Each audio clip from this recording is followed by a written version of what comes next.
last week on D&D, shit went down. So, after attending this ball that turned into not a ball and a lot of fire, you encountered an evil entity that has escaped your grasp. A necklace has detonated. You have escaped a fire in which most of the guests died, and nothing has really gone that well. Upon running out of the building, Catherine, the honoured saint, has lunged from her hiding place, invisible by the door, and forcefully plane shifted Tia. You now know to the plane of Mechanus. Trying to use Tia as almost like a hostage that's no longer there. She attempted to get the Book of Vile Darkness back off you. Clearly very annoyed at your interfering with Lele's plans and with her mission, but also quite hurt from her experience in the Plane of Fire, as, everything was on high alert and messed her up quite royally. After a brief confrontation in which Lavender sadly died, she was struck down and has had her head caved in, essentially. Since then, you have all participated in a ritual of resurrection. Lavender is back to life and happy about it. You're all halfway through a long rest. You're 4 hours in. And you've had some communication with Tia now via Hunter's book, which simulates the sending spell. The last thing that happened was Lavender bolted up, her cat Mushroom on her stomach, reunited at last, and she's run over to Hunter and given him a big smooch on the mouth because she's happy to be alive. And all is well in the world. Still with a burning building and a burning corpse of Catherine in the backdrop. So, with all that said and done, we'll pick up exactly where we left off. What would you guys like to do? First of all, I did. Sorry, bear in mind, halfway through a long rest, so you might want to finish that before you tell me you're doing anything excessively. What's the word I'm looking for? Gregarious? Exertive. Sorry, carry on. AX slept through the entire thing, by the way. Just saying that I did not realise Mushroom was a cat. I have been picturing an animated mushroom this whole time. So that was a surprise. Mushroom is kind of like weaving his way through people's feet at the moment, just kind of like mowing. And Lavender kind of, I don't know what came over me. Sorry, I was just super happy to be alive. Are you okay? You took a few hits yourself. You don't look so hot. I mean, you do look not like that. You look like you need some rest. Thank you. Yeah, I feel fine. Yeah, I nearly died, but you died, and not anymore, which is really good. Oh, yes, it was an experience. I'm so sorry. The post-death clarity is kicking in, and I'm realizing I maybe came on a bit too strong. But maybe I'll talk later. Have you met Mushroom? I remember you being a little more of a dog person, right? I'm anything person, really. As long as it doesn't bite me or hit me, it's good in my books. Oh, well, Mushroom is lovely. I'm sure he won't bite anybody. Come here. And she'll, like, pop a hand down for Mushroom to sniff it, and he's kind of like a brown, striped, long-haired cat, and he will kind of like purr. And how is he? Has he come back as I knew him, Matt? He is exactly the same. Okay, cool. Come on. Mushroom, say hello to everybody. Would you like to actually say hello to him? I can help you with that. Eve. Yes, of course. You can actually speak to him. Oh, please. Eve is gonna crack her knuckles, cough, and cast speak to animals. Okay. Excellent.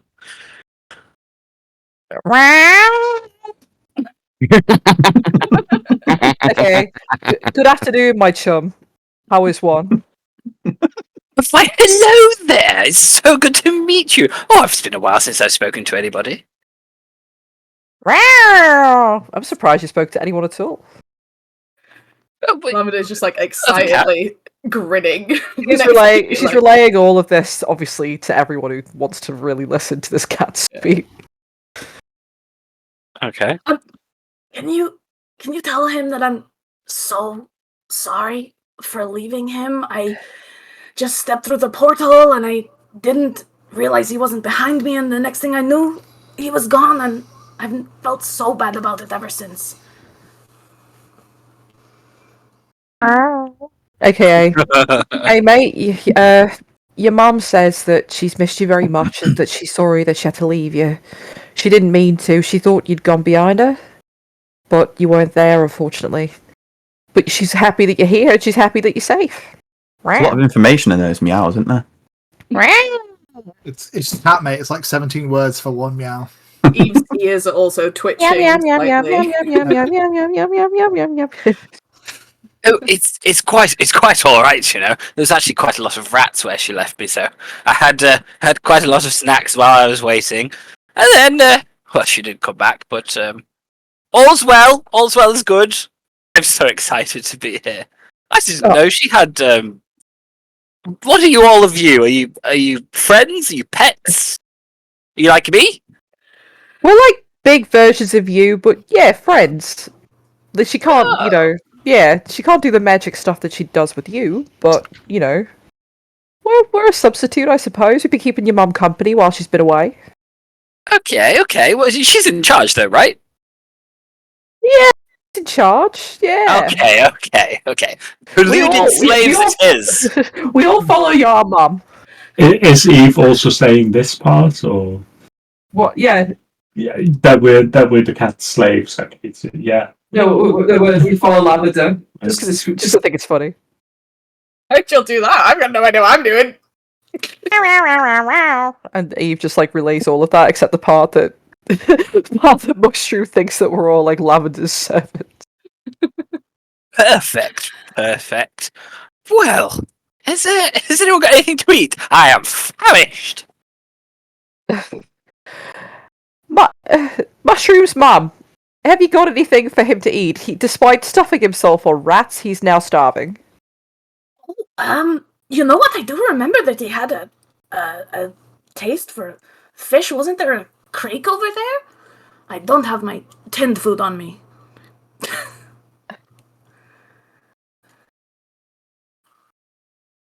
Is this being communicated to Mushroom? Yes. No tins. Oh boy. Okay. I guess I'll do some fishing then. Where are we? Hang on a moment. Tell him not to go anywhere. Stay by my side, but I'll come with him. So the building's burning. As someone who is, a zoologist, that probably means that all the bats and all rats that are in there have scurried out.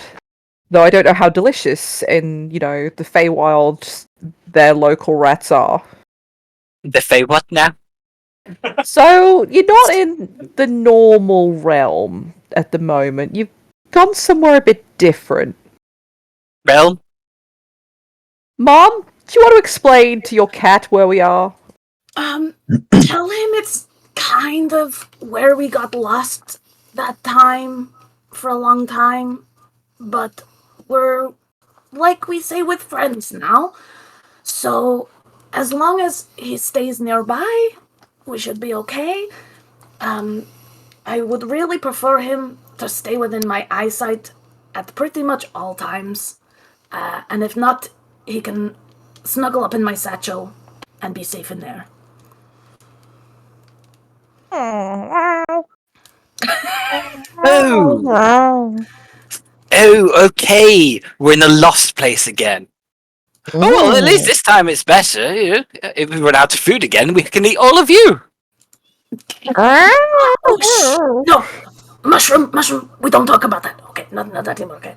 Yeah, your mom's moved away from cannibalism, and he just gives like side eye, not really knowing what that means.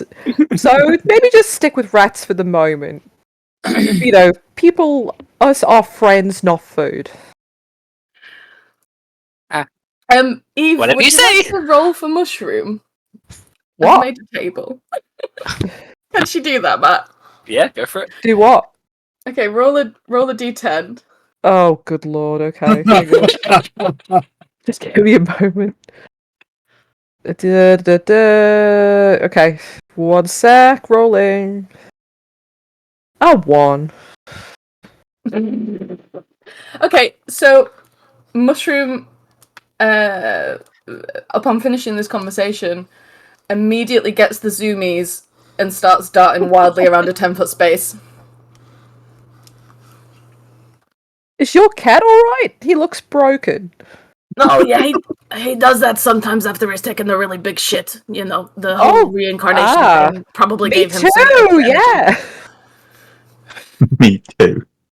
While this conversation with the cat is going on, all Hunter can hear in his mind is Hunter and Lavender sitting in a tree Yes. on a constant loop. I'll charge an Eldritch Blast in my right hand and make eye contact with you. Does it stop? Making active preparations to jump into the rift. Does the mockery stop? It's going for now. It's still going.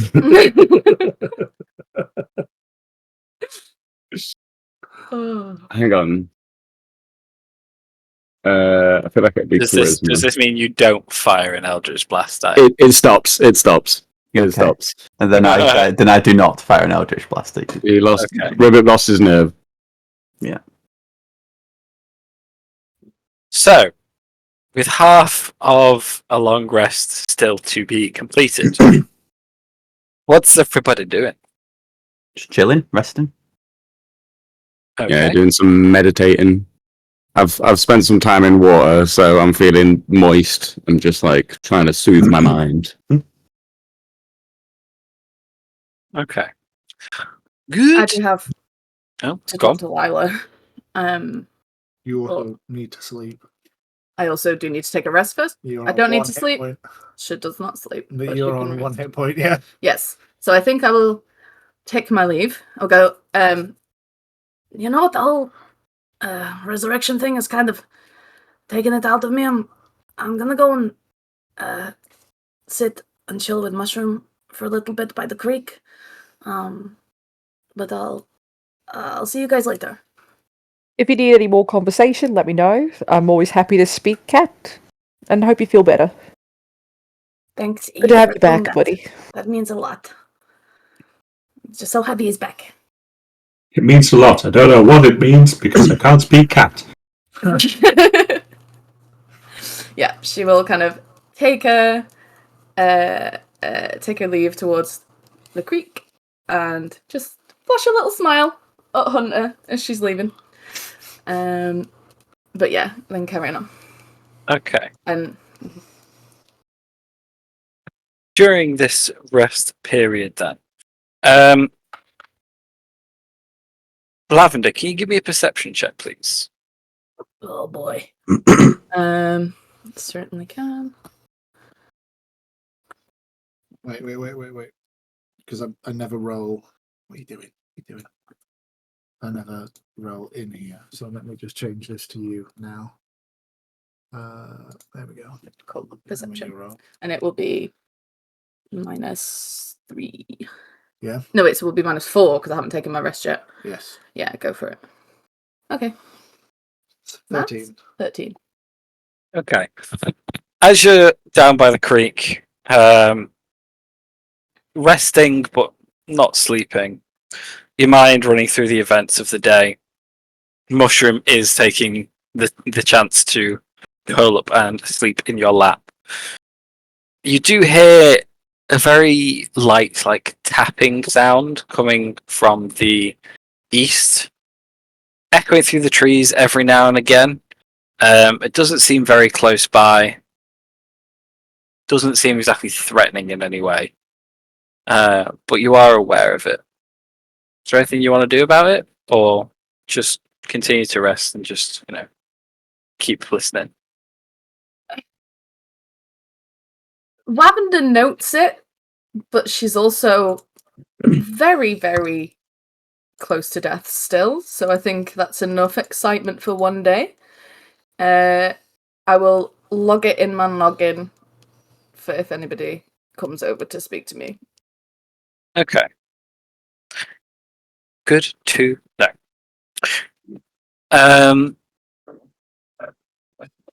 Eve, as you are deep in sleep, you toss and turn as your mind also races, both on the events of the day, but also something more.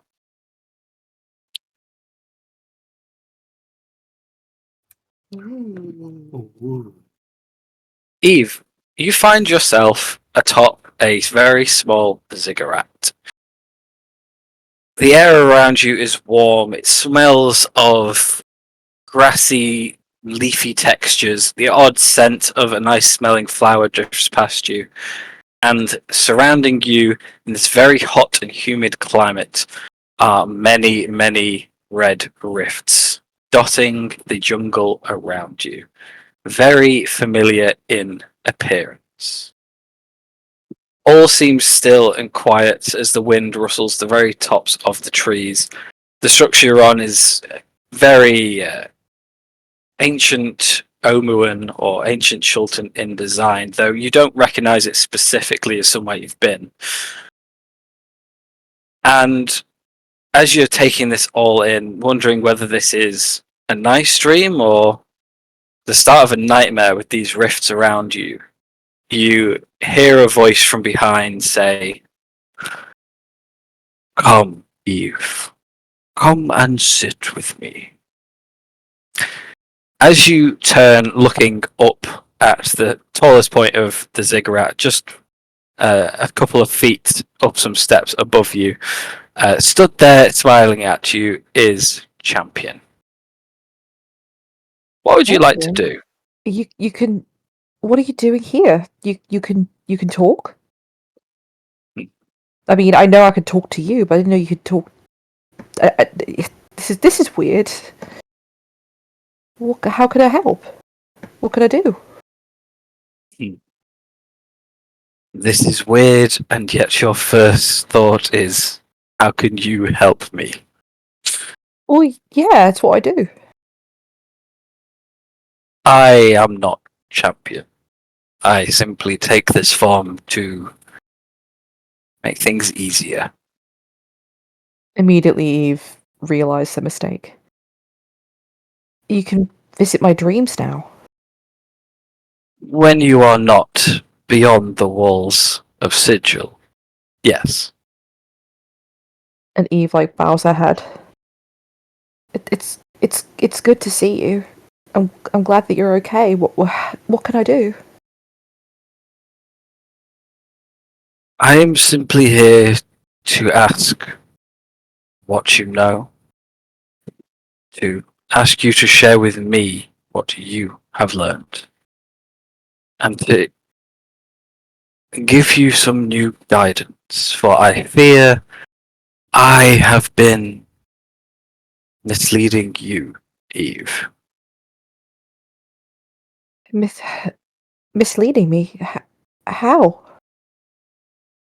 We, rightfully or wrongfully, always perceived Raz Nasi as the biggest threat to us, to our jungle.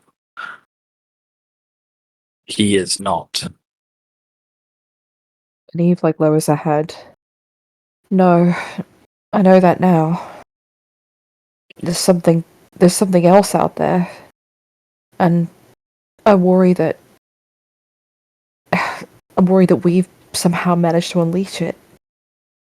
And Eve will, like, basically relay everything that she knows. She'll explain about potentially working with Lelalia. She'll explain the party. She'll explain what she saw in that pocket dimension and what got out. And just after she's sort of done explaining, just sit down next to him and just say, I don't really know what we can do anymore. It just seems beyond anything we've ever seen or faced. It bigger than a Sarawak, bigger than Rasnasi. I don't know if that's the same thing that's causing these rifts. I don't know. Neither do I. Neither do the gods. All I can tell you is our jungle heals in the absence of Raz. There is a prosperity here that has not been seen for 1,000 years. And Eve yet, she just brightens at that, basically. But go on, sorry. every day, more and more of these appear. And Champion gestures towards the rifts hanging in the sky. I cannot give you a solid direction, I'm afraid. I have failed you in that manner. I suppose now of all days I am thankful that I am not a true god. Or I may not have the humility to say that. You've done more for us, more for me, more for this home that we share than any god or being I've ever known. Not quite. But soon I will have. While I cannot point you in a direction, as I'm sure you suspect, this Lelalia being is dangerous. Even if she is not the cause of these rifts, her working with Raz or being in possession of him is dangerous enough. It seems to. She's very much the end justifies the means. And she's definitely using some very questionable ends. And it's hard because, it's naive as it sounds, she was my friend, and I like to believe that the good intentions were there, but it's also confusing. I don't think we can go back now and even consider helping her anymore given what we've done. So we may have to think of a new plan without her. Not all who have good intentions are good. No.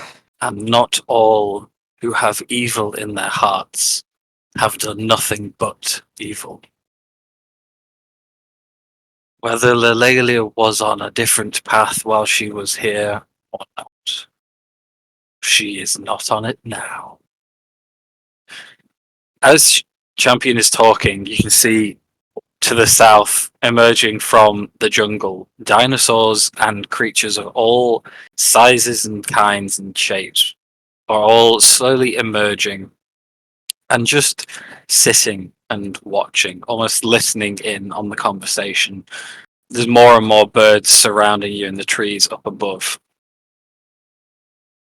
And Champion continues, Lelalia is your true task, Eve. I do not know what fates guide this world, but I'm beginning to think you coming to me, to our jungle, was not just to save it, but was to put you on this path. I say I know about the mortal heart. the fallibility, the contradiction that can exist, because I have communed with it before. Many, many times over the years. What have Many, you learned? much. I have learned that it is best for me to stay away, but only most of the time. Every now and again, there is an exception to the rule. As Champion continues to talk, one by one, ghostly apparitions are appearing on the steps below you, row at a time, bit by bit. Chultan warriors in all sorts of armors, all sorts of weaponry, some of whom seem to be nothing more than commoners or merchants, all begin appearing, stood at attention below you. Do you know who these are, Eve? Do I recognize any of them? Give me a history check. Famously not brilliant at history, I'm going.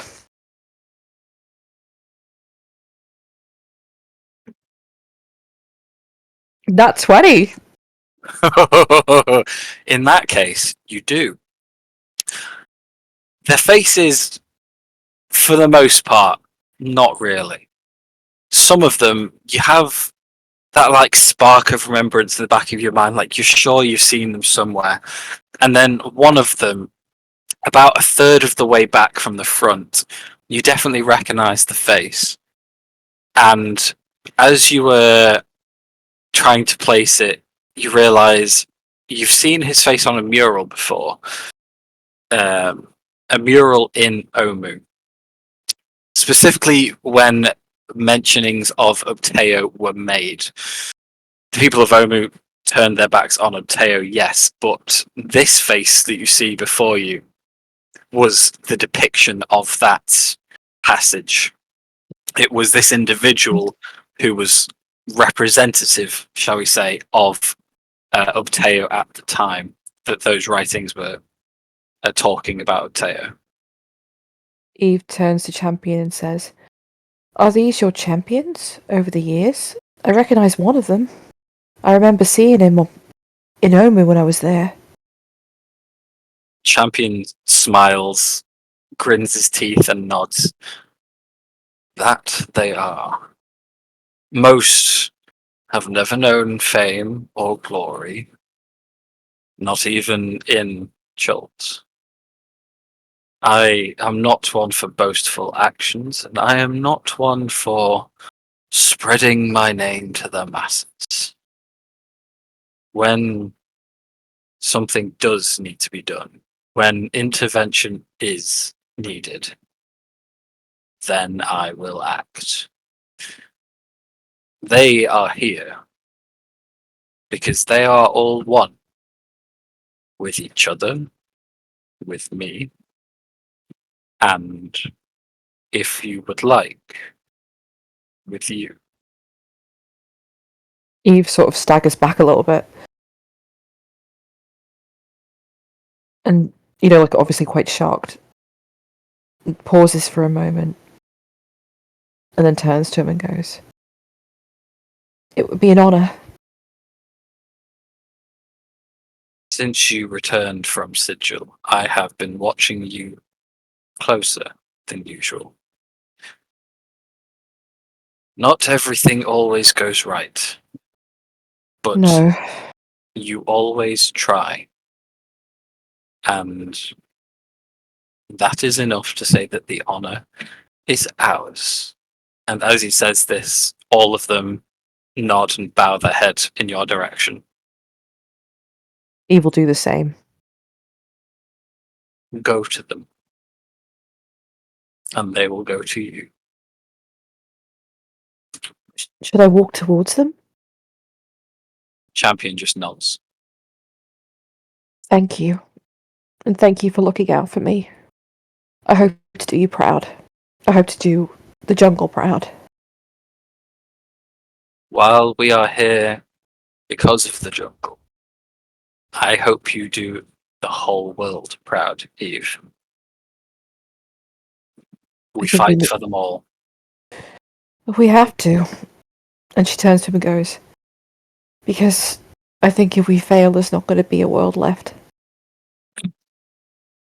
A solemn nod of the head is all you get from Champion.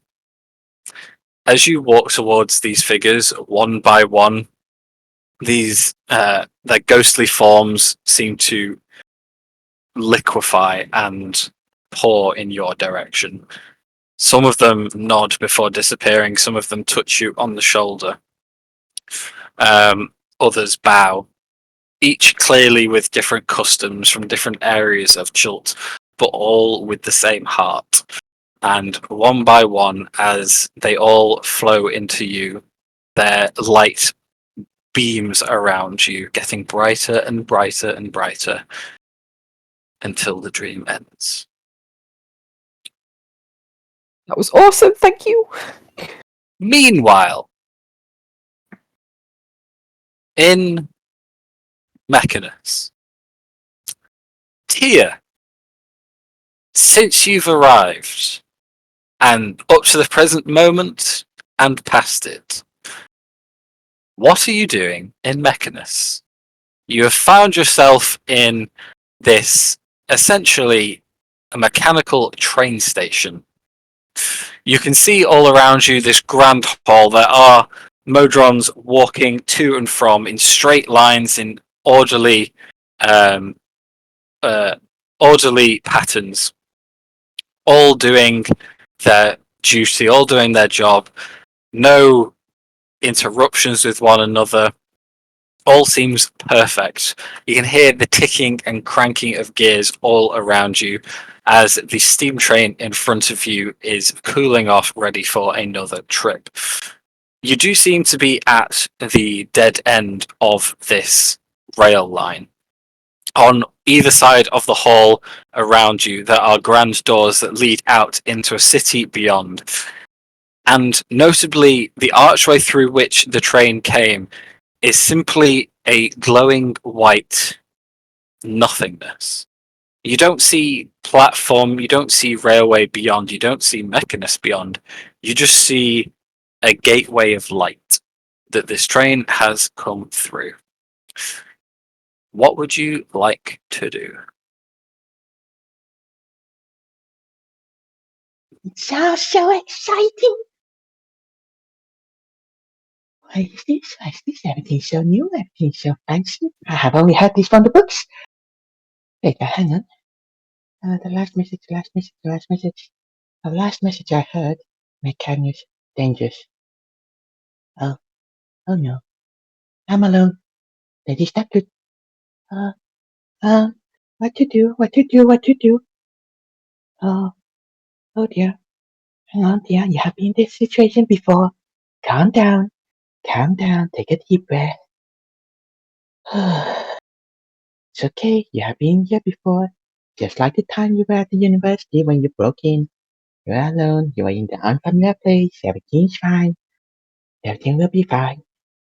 I like to observe my surrounding and determine if there are a specific pattern, the only type of species in here, and if there are any distinct smells or anything else going on. Okay, give me a perception check.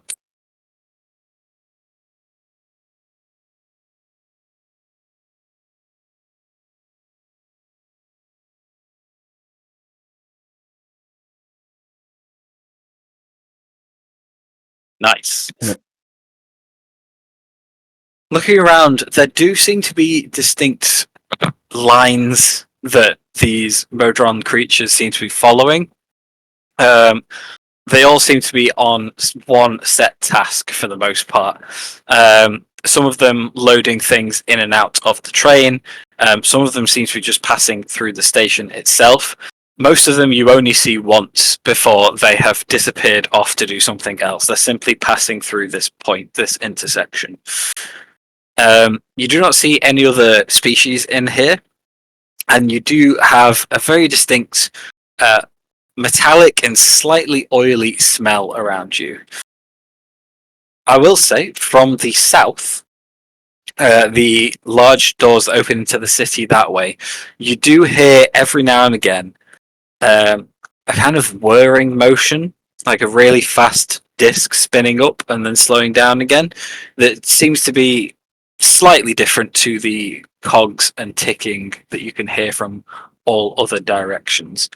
The most unsettling thing, to be honest, is there is very little communication around you.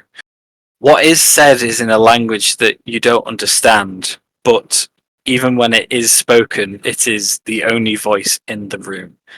All these creatures don't seem to need to speak to one another to know what they're doing and where they're going.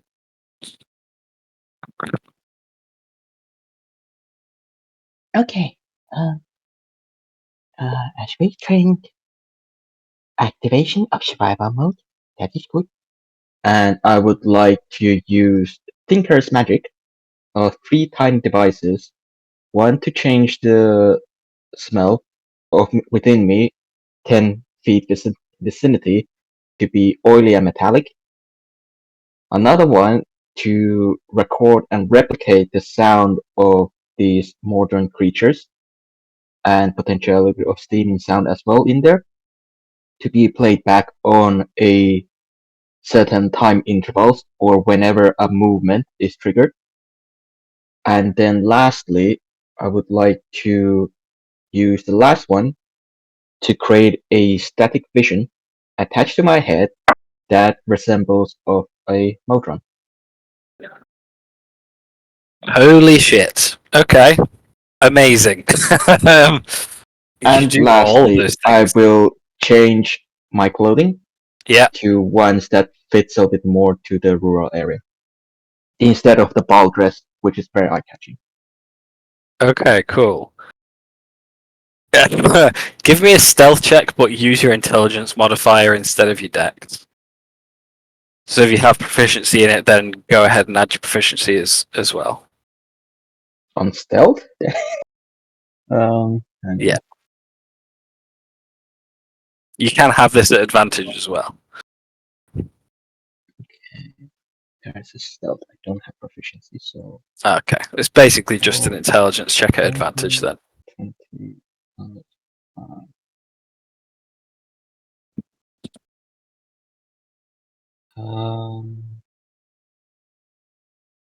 plus 5 because of... Yeah, okay. Cool. I don't think that's working. But that's working. Okay, 16. Okay. Good to know. You make all of these changes and you kind of pause for a second and keep observing your surroundings. None of the Modrons seem to be interfering with you, paying you much attention, even noticing you at this point. Nothing is looking in your direction specifically unless it's looking past you. You seem to be in a very quiet mechanical place and nothing is disturbed by your presence in the slightest. Fantastic. First mission, blending in, successful. And then the second one, I would like to see where they are taking the packages and try to grab one of those and move them to the direction where they're supposed to go. While Okay. keeping an eye on the surrounding and then leaving. So I can see a bit more of the train and how some of the mechanics work in there. Okay. As you're looking around, you can tell that the vast majority of these Modrons that are taking packages from the train are taking them out of the station and out of the south door. There are a few Modrons that seem to be cataloguing the items as they go. You can see them stood there with what you can assume to be clipboards as they document items on their way past. Do you want to try and grab one? I would like to, if possible, try an intelligence check to understand even remotely what they're talking about, if possible. Or It- just to understand deciphering the noises they're making and maybe some gestures, although they're very mechanical, so it's very hard. Yeah, there are no gestures, I'm afraid. When it comes Okay. to the language, this language does not have a root language that you would even be passingly familiar with. So there is just nothing to go off at this point for interpreting the communications. Okay, I would like to grab one of the package and go. Okay. See, mimicking whatever the previous person or Motron did. Okay. You step in line and start to mimic the actions of these beings. Can you give me a deception check, please? Again, you can have this with advantage given all of your implementations.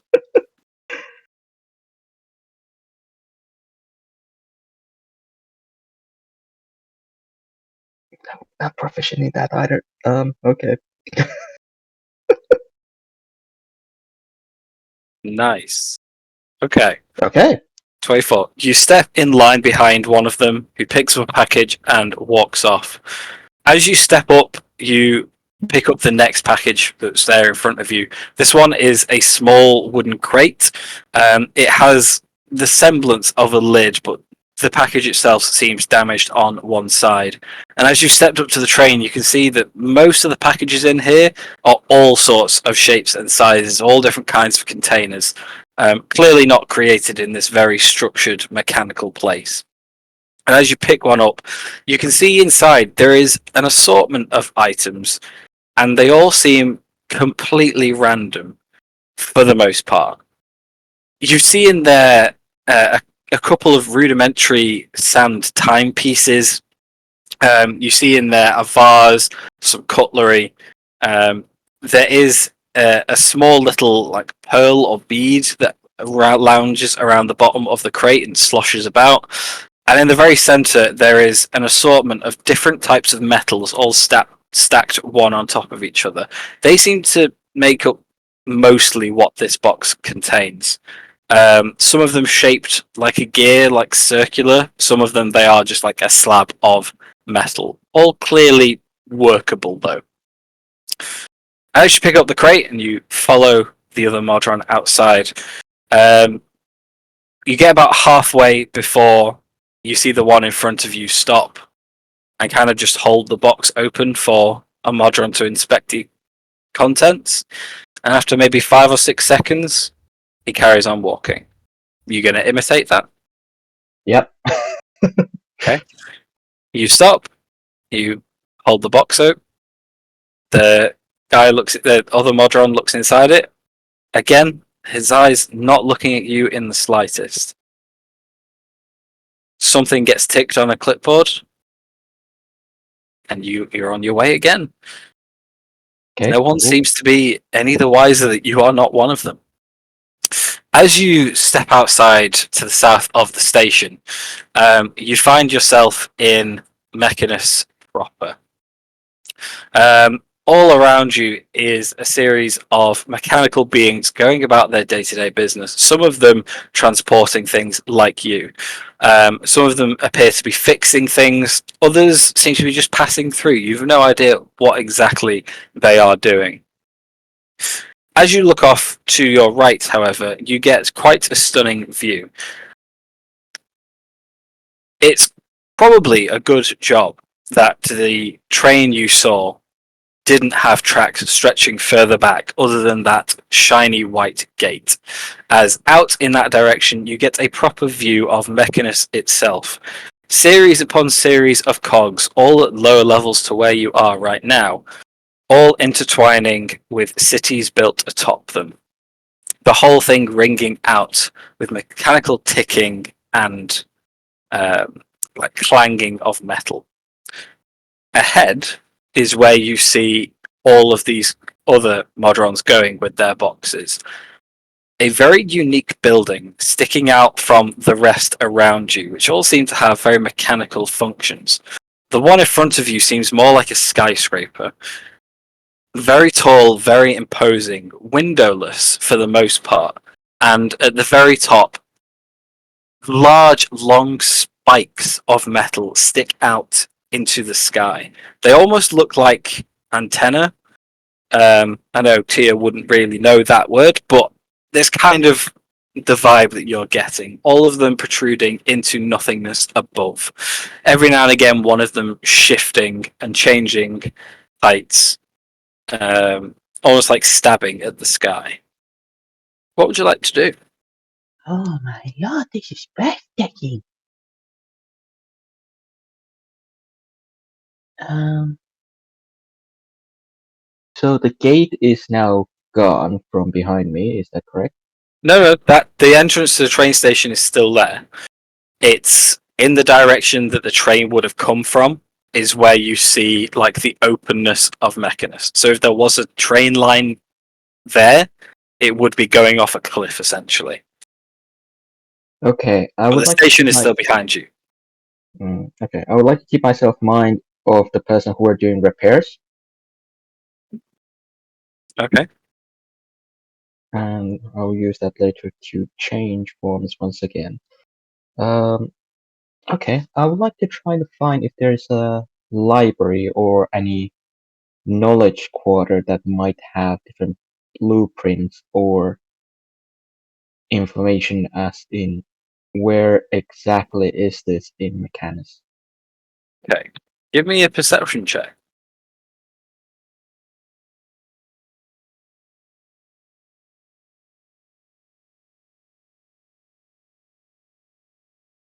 18? 18. All around you, you have a look at the buildings, the different structures, a lot of which you can't really classify as buildings because you don't really see any way in or out of them. The ones that do, they seem completely devoid of notable features in the way that you'd recognize them to identify the building. Different shapes and different sizes can be seen all around you. Different tones, different textures of metal. Some of them with mechanical devices scattering the outside and gigs and cogs, noises coming from within. Some of them not. They seem just to be shells of buildings with an entrance that a few Modrons are going in and out of. All around you look like that. That's basically how the buildings go, with the exception of the tall one in front of you. As you look down on Mechanus below you, you can get a more broad perspective, and you can see that there are central highways on each of these massive cogs that all seem to lead to a central spire structure, which seems very different to the buildings around them. Slightly less angular, though still made of metal and clearly made of a more impressive, polished metal than those of the buildings around them. Okay, that's very interesting. This is a very different place than I thought it would be. I suppose if Motron, as I read from the book, they don't need to, well, live. I suppose there might not be living quarters then. That might be troublesome. What should I do? What should I do?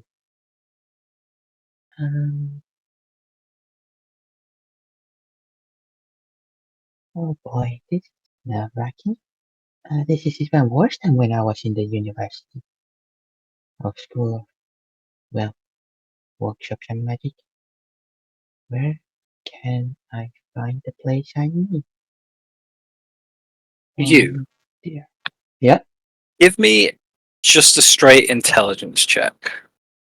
If I make it an Arcana check.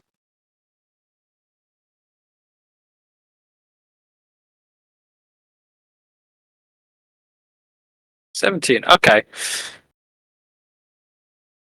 All I'll say is you know enough about the way that teleportation and kind of spells work, including things like plane shift, that for Catherine to be able to cast plane shift on you, she has to know a place to send you specifically. So it stands to reason that wherever you are, is somewhere that she specifically chose to send you. That's all I'm going to say. You would know that information from your knowledge of the arcane. So, Okay. yeah, do that what you will. Outside of game, as you, I have no idea where this place is. So please bear with me. It's fine. You wouldn't. I'm not expecting you to know it. I'm just saying whoever sent you there clearly knew of wherever you are. If she knew of this place. I wonder if it's a coincidence or not, but I think she's a nice lady. She's able to send me to this magical place. This is wonderful. I would like to see where the Modrons are going with the box and then follow them a little bit to see where it goes while taking notes, mental notes of the place to get inspiration, could potentially create something new. Okay, cool. As you're making your way through the very right angled or 45-degree built pathways between machinery, between buildings, you can see that all of these Modrons are carrying these packages, these parcels, into the large structure in front of you. Most of them seem to be walking in up some stairs and depositing them on the left. You can still see this from outside. It's a very large opening into the structure. And then leaving. Some of them are carrying certain boxes up into the tower further. And that goes beyond your sight that you can see from the outside. Oh dear. That's a very long stairs. Well, I guess as the saying goes, you gotta have a ball of steel to go up there. I don't know what it has to do with these metal marbles though. Okay, I'll follow suit onto the upper stairs until I might run out of breath. Okay. It is a very long, a very large staircase. Modron's walking up and down either side of you, up to 15 feet away from you and still on the staircase. As you get to the top, you can see the pile of boxes that some have deposited. The others seem to be going up and into a spiral staircase in the very center of the building. That is of note to you because that is the first properly circular structure that you've seen so far, besides the gears themselves.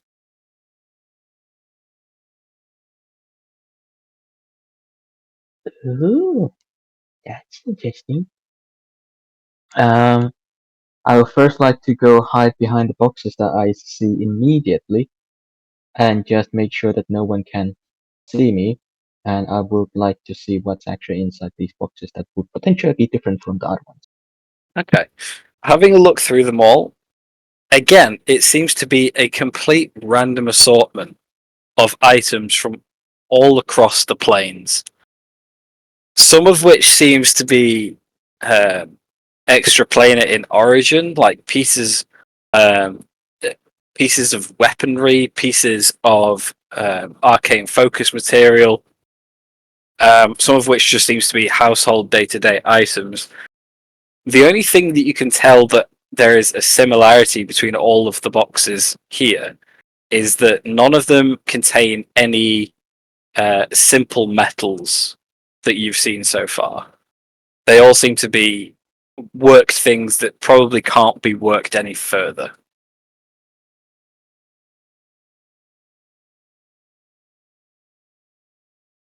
And the box I have contains very simple materials. Got it. Huh?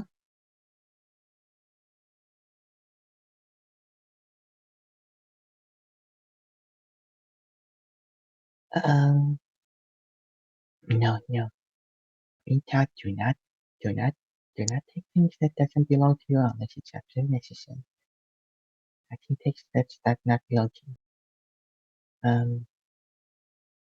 Okay, I would like to keep this one in mind and go up the stairs. Okay.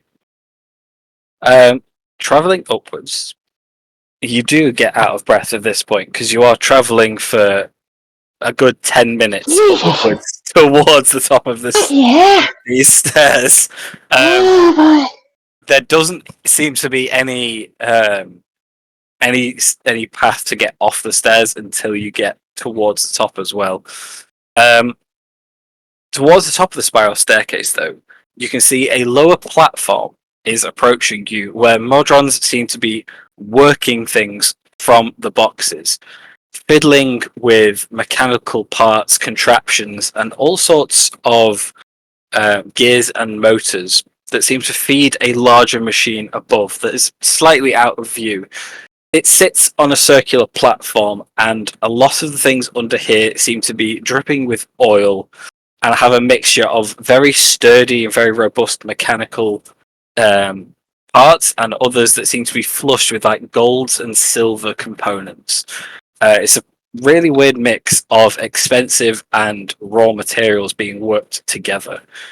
No Modrons seem to be on the higher level. They seem to be working the inner workings of this machine, but not using it, whatever it is that sits above. What would you like to do? Can I see anything close to the inside of the place, or is it just the machinery that's over here? That's churning. What do you mean close to? Because part of Modrons were working in the inside, right? Yes, like they're not physically inside the machine, but as in like they're working on the interior of the workings of the machine are exposed in areas that they are working on. Excellent. So it's exposed to a thin air. Yeah. I would like to take a tiny pad and the metallic sheet that would also be known as graphite. Yep. To start creating images of these things as some sort of blueprint. Although I might not understand what they do at the moment. Okay. Give me an intelligence check to see how accurately you are noting this. Come on, don't fail me now. 18. Okay, good to know. You watch them for a long while as they work. You seem to get the majority of what they're working on, at least down in rough sketches, that you can, some of which you can translate to blueprints straight away, some of which you can tell you're going to need time to study what you've even drawn. Okay.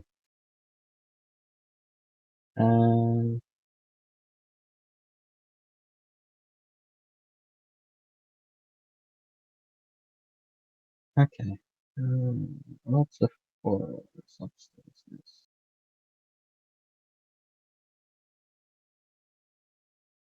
What are you doing?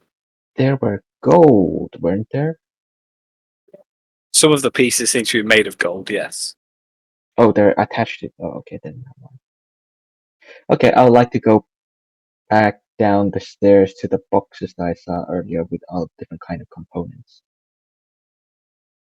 Okay. All the way back down you go. All the way back? Oh, actually, just before I go back down, I would like to have a view of this place, as I assume that's quite a high place. As in, like, going up to the top.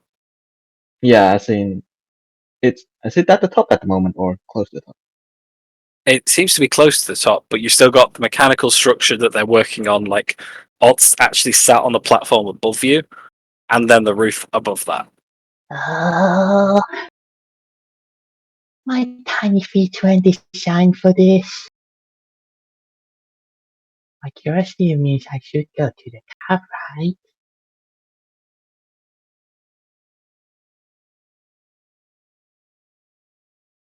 And I would like to go to the top. Okay. You go up another set of stairs around the outside of this circular ring and up to what appears to be the top platform here. All around you, there are holes out of the building that kind of serve as windows to the world around you. However, they are not what take your attention. What takes your attention is made of a combination of gold, silver, and a glowing blue gem that seems to dot around the device in front of you. You see something that can only be described as intricate. I forgot. I say only be described as. I forgot the word straight away. I It's know what. pretty. It is pretty. I know what I'm trying to say. It looks like that. It kind of like a planetarium sat in the center of this tower. Each of these concentric rings seem to spin around one another, orientating and twisting as they go. Oh, this is the best thing ever. I quickly look around. Is there anyone around me? There is no one around you. As you look around, you can see there are several other smaller platforms that all connect to this one. They each have similar devices on them, but none as magnificent or complex as the one in front of you. But other than that, you are on your own. There is no other Modron or being up here.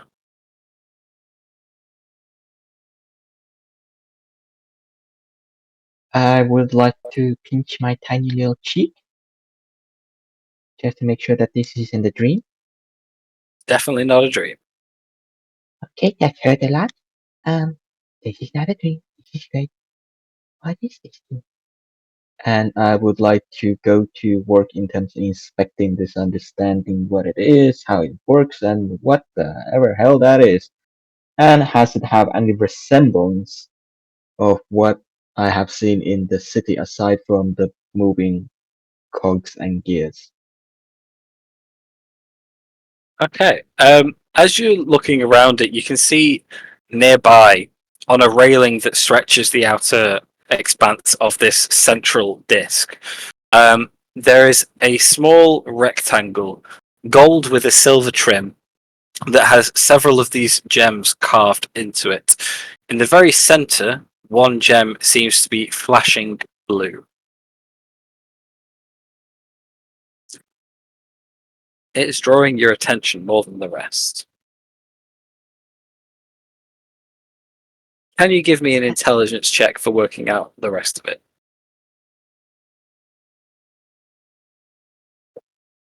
Okay. And I would Okay. love to add a flash of genius on top of that, pump it up to 28. Okay. In that case, you can tell that all of these spheres, all of these platforms, all do seem to be connected. There is a nicely timed cadence with all of them. As one changes, it affects the rest.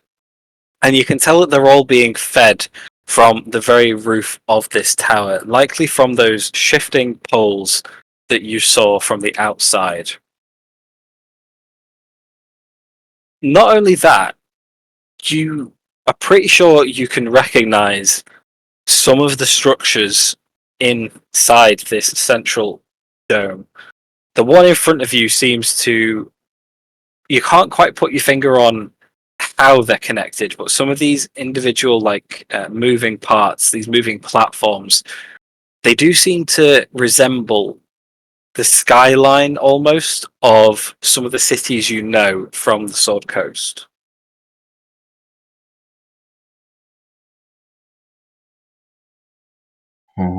With a 28, I'm also going to say that that little panel that I described clearly seems to be a panel that controls either the settings or the function of this device.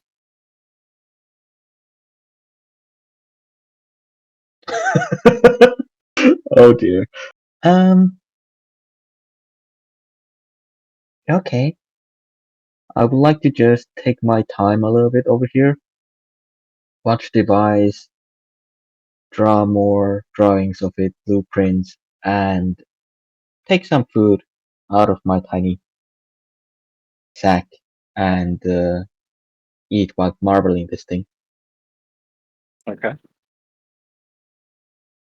And taking care of, taking mental note of if the time is changing in terms of the skyline, the colors, or anything else. Is it similar to the other planes or is it completely different? And I will also take a note of the clock that we have established and the timing of it since we moved to the hell that are with us. So I'm taking note of time and the place and the changes.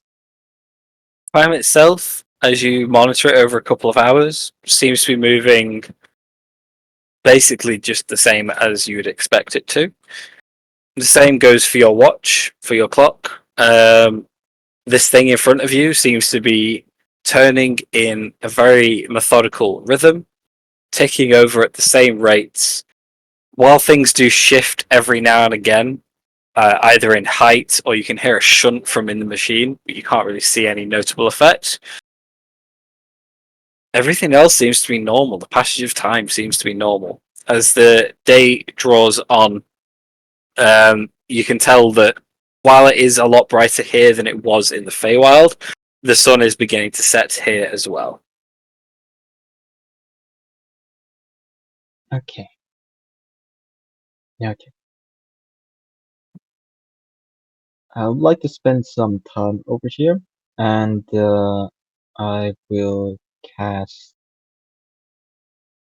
Mordekainen's Sanctuary Okay. to create a double door close to this place with the inside seeing as instead of a giant mansion, it's a huge factory with all the gears used for forging a belt and a workshop and the tools, everything that you need to essentially having a moving workshop to produce goods. Nice. I carry my tiny crate that I still have with me into the mansion and look back as the double door closes. I would like to take my Okay. rest over there. Awesome. Back in the Feywild. Congratulations, you've all completed your long rest. You're no longer at death doors. What are you all doing? Lavender's gonna be by the creek. Can she have a look round if there's any well, she's picking up some mud and various kind of ingredients that she may recognize that would help for like her rudimentary healing paste that she's done before, but it's going to be Feywild version if there's anything that will work. It's going to be a poison healing paste. You'd definitely know enough to give it a good shot, even with a different kind of muddy paste. It seems to be roughly the same like material that you're used to working with. As you use it, it does leave on you for not too long, but a little while. Tiny purple glowing dots all over your skin where you've left it. But they do seem to dissipate after a few minutes. Okay, cool. So she'll kind of like pop some of that into one of her vials. Come on, mushroom. And as she's passing back towards the camp, can she see Eve like kind of stirring in her sleep at all? Probably, yeah. If you're heading back to camp while they're still asleep. Yeah, like as this is coming to an end, she'll kind of walk past Eve and see her like talking in her sleep.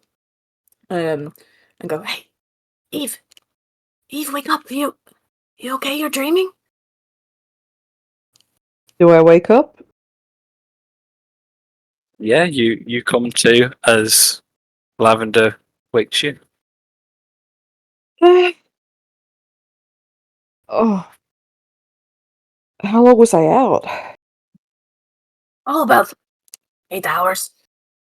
Were you okay? You looked like you were kind of having a nightmare or something.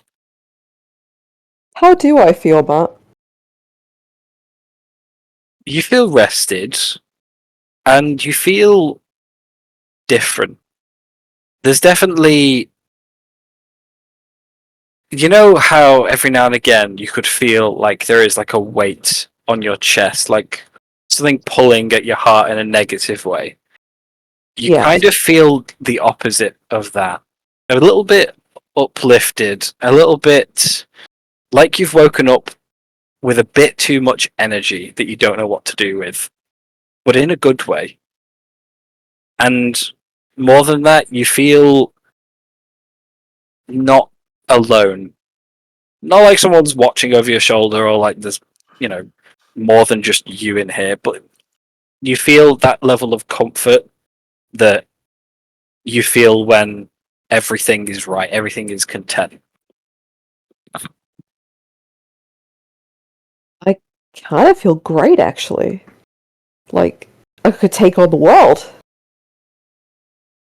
Like, I'm bouncing off the walls. I don't know. I had a strange dream. And all of a sudden I just feel more at ease with myself than I have in a very long time. Would you? I mean, it's up to you, but what did you dream about? I dreamt of Opteo. He visited me and talked to me. It's like I was back in Chult. I could smell it. It was like being home.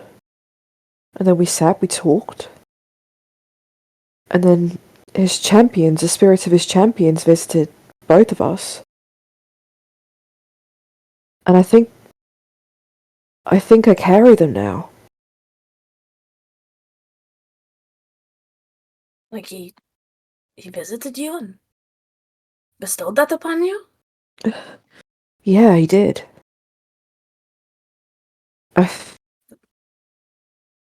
It's a great honor. I don't really know what to say about it. He seems to have placed a lot of trust in me, and I'm not gonna let him down. Well, it's freaking cool. That's what it is, and well deserved, too. Thanks for asking. I'm sorry if I scared you a little bit. How are you feeling now? Like, I know that obviously yesterday was a big shock to the system, to say the least. Do you feel any better? Yeah, I do now that I've kind of had my rest and it's settled in. I can't believe that I have Mushroom back. You know, all I had to do was die. I feel similar. Like I have a new lease of life. You know, I spent a long time on my own, and what flashed before my eyes when I passed was all of you guys. And I am truly grateful for everything that you have done for me. Oh. If you don't mind me asking,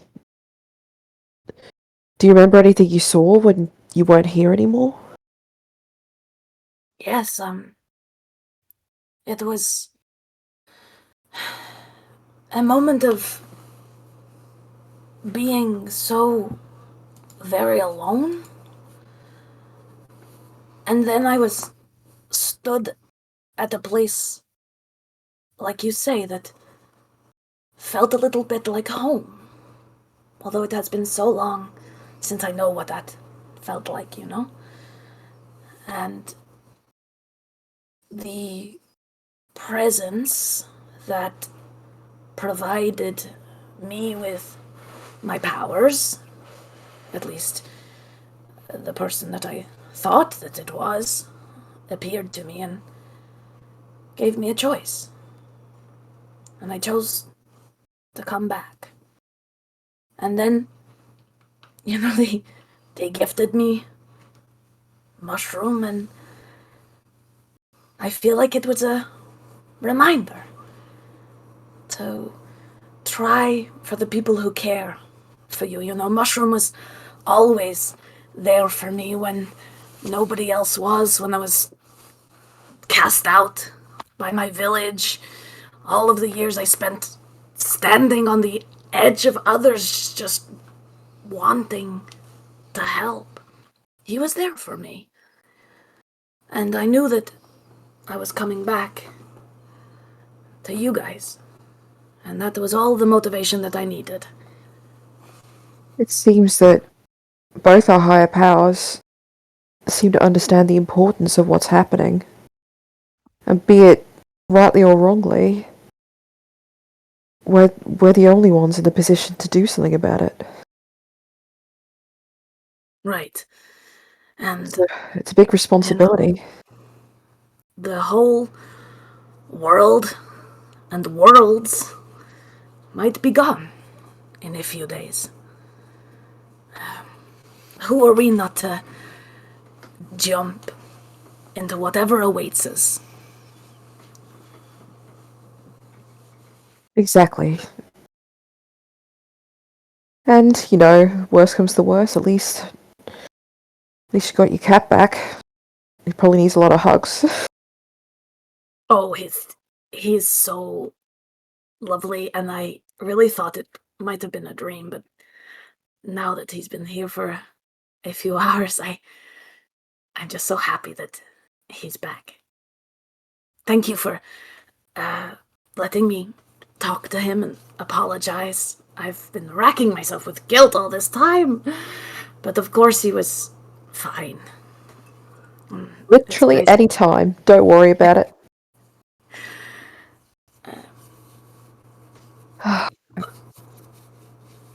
Well, I'll let you come round, and if you need anything, let me know. Same. I've got some reflecting to do. I think we all do. You take care. Cool. Is Moreau here? I'm here. Yes. Seeing that you're awake too, Moreau,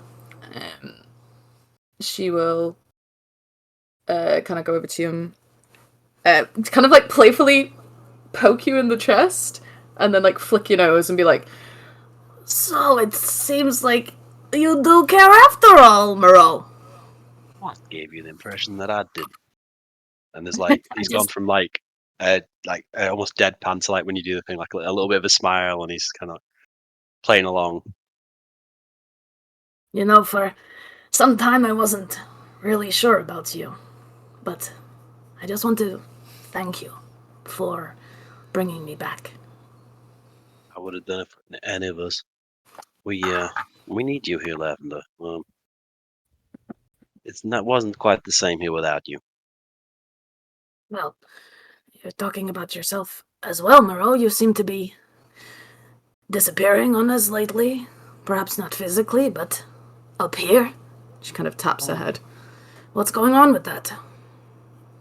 That was a bit of a last minute play to try and get us out of that situation.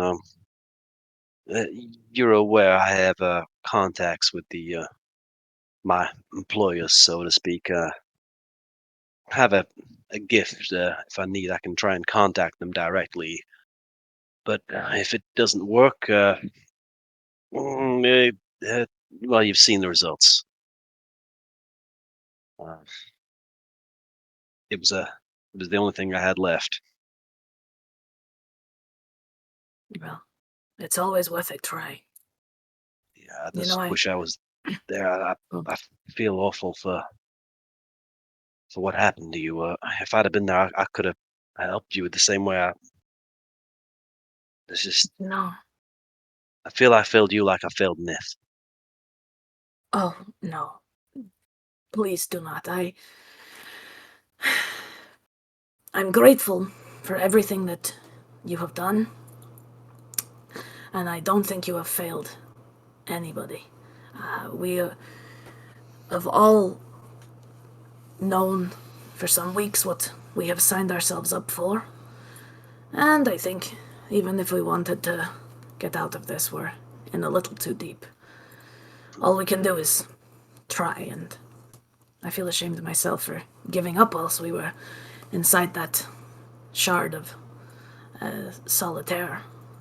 And I've promised myself with this new life that I have to never do that again. Oh, I agree with you there. Your untimely and thankfully short demise was something of a wake-up call to me too. A lot to think on. We need a plan. I feel like we've been bouncing from one thing to the next without much rhyme or reason. If we're gonna do something, I want to have my life to have some sort of meaning. And I just kind of feel if there's not more meaning than saving the world, eh? Right. And we'll figure it out together. And hey, who knows? If we do get through this, how do you feel about maybe setting up shop together? I think that our talents could come in handy with one another. There is nothing more I would love than to do that. I think we complement each other very well. But let's see what my employers have to say about that. Of course. And of Might course, be out of my control. yes, out of all of us, the reality may implode before we get that chance. Yeah, but no, there is nothing more I would love than to work on cases with you. I think we work very well together. Right, well.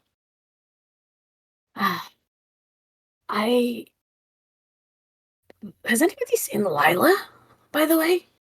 Is she here? She was somewhere. And have we seen her? You look around. Lila's not here. No. I did hear some like a weird noise down by the creek earlier. I don't know if that's worth checking out. I kind of thought that it would be a little too beyond my capabilities at that time. But she may be down there. I don't know. I'll point towards the creek and I'll cast message and say, Lila, it's Moreau. Are you? Whereabouts are you? Are you down by the creek?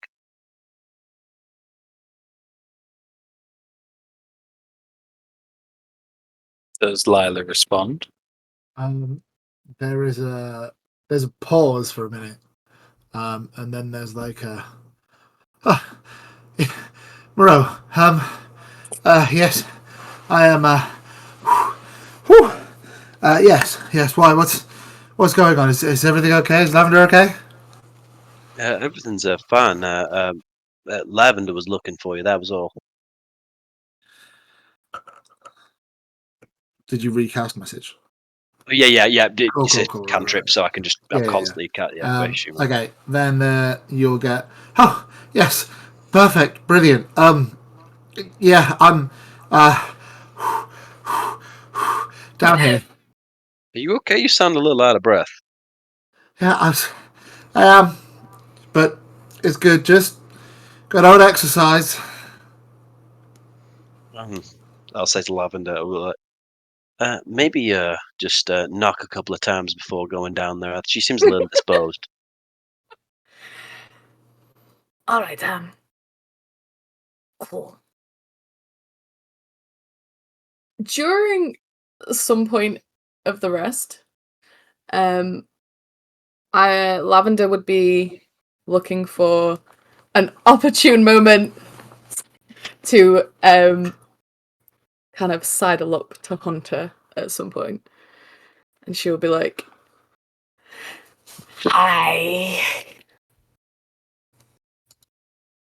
Hello. I brought you some mud Some mud. for your burns. Oh. From the fire. Thank you so much. And Hunter will apply the mud. So I heard, well, I read in one of my books that your kind have markings on their skin that kind of can tell their future. Is that right? I'm still unsure about what all these markings actually mean. Most of them were given to me as a child, but a lot of them have family significance. So this one, and he points to his left collarbone area. This one was actually applied by my brother, and the rest of them were from people all around the village. Basically milestones in my life. But as far as telling the future goes, I hope so, because that would be cool as hell. But who knows? Yes, you spoke about your brother before with the tree. I didn't know about all of that. Do you miss him? No, very much so. He's been my motivation, really, for everything. Initially, it was to get revenge and, kill the person who, killed everybody I cared about. But once that was done, he looked over his shoulder. He goes, "I found this one," and we were just trying to do better, really, for the world. And there's some dodgy parts in it, but for the most part, we've been trying our best. Would you like me to try and read some of your markings? I don't know how similar it is to scrying, but I've done plenty of rune reading and things like that. I could see if I could see something in your future if you like. Oh, absolutely. Give it a go. So where are they on his face? Hands? Like where are they? On my entire body. Okay, cool. So Lavender will just kind of grab Hunter's hand and I don't know what check to make for that. Maybe Arcana, Matt? Just see if she can Deception determine what check. any of these markings might mean. I'd say a history check more than anything because they're more cultural. Okie dokie. -3. Okay, 14. Okay. Jack, do you want to fill this gap? Or would you like me to? You know what, you go for it, because I didn't put much thought into it, so this is new for me too. Okay, what specifically are you trying to find out about them? Sorry. What's actually, and she will ask this out loud as well. She will say, What's the worst thing you ever did? The worst thing I ever did was leave my brother after a fight we had. And I just went away. I still can't remember where I went. I just remember walking back. I can't even remember what the fight was about now. And then that was the day I came back and Mephistopheles was destroying the village and killed my brother, and I wasn't there. To me, that's the worst thing I've ever done. Not being there for the people I care about. So ever since then, I've tried to be there as much as possible for those people, and yeah, I would have to say it would have been that.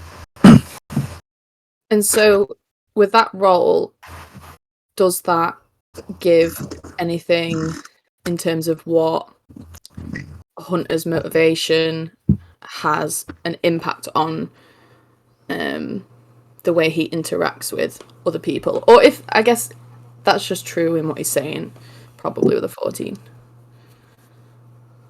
I'd say so. Yeah. Yeah. It's hard to, in the state that you're currently in, it's hard to glean more than the very surface of what you're seeing and hearing at the minute. Mm. Like deeper cultural insights, deeper personal insights may be easier to glean when you're not feeling like death itself. Mm. I'm not feeling quite myself after the resurrection, I'm afraid, but I believe you to be true to your word. So, when you say other people in the village, is there or was there anybody in your village back at home that you might be going back to at all? If any of them were still alive, I would very much like so. But the only person left standing after the attack was myself, that I know of. There may be stragglers and people who got away, but after a few days of searching and, grieving, I assumed no one else was there, otherwise they'd have come back. So it's just a pile of ruins by a lake at the minute. That's as much as I know. Would you ever go back? If I had a reason to, possibly.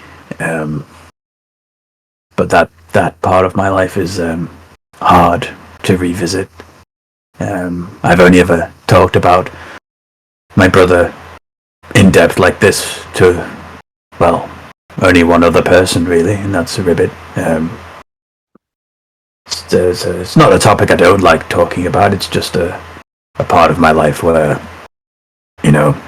it's difficult to put into words how I was feeling and what was going on. So I tend to avoid it. But no, it's just actually, it feels quite nice talking about him. I'm not. I don't ever tell anybody this, but usually every night when we rest, I will talk to my brother, in prayer, and he never responds. But I haven't done that in a while. I've been neglecting him, I think. Yeah, I will have to start thinking about it more. Well, thank you for sharing that with me. I've been very acquainted with the dead my whole life, as you know, and now that I have actually died, I think it puts things into perspective. But I'm sure that your brother hears you wherever he is.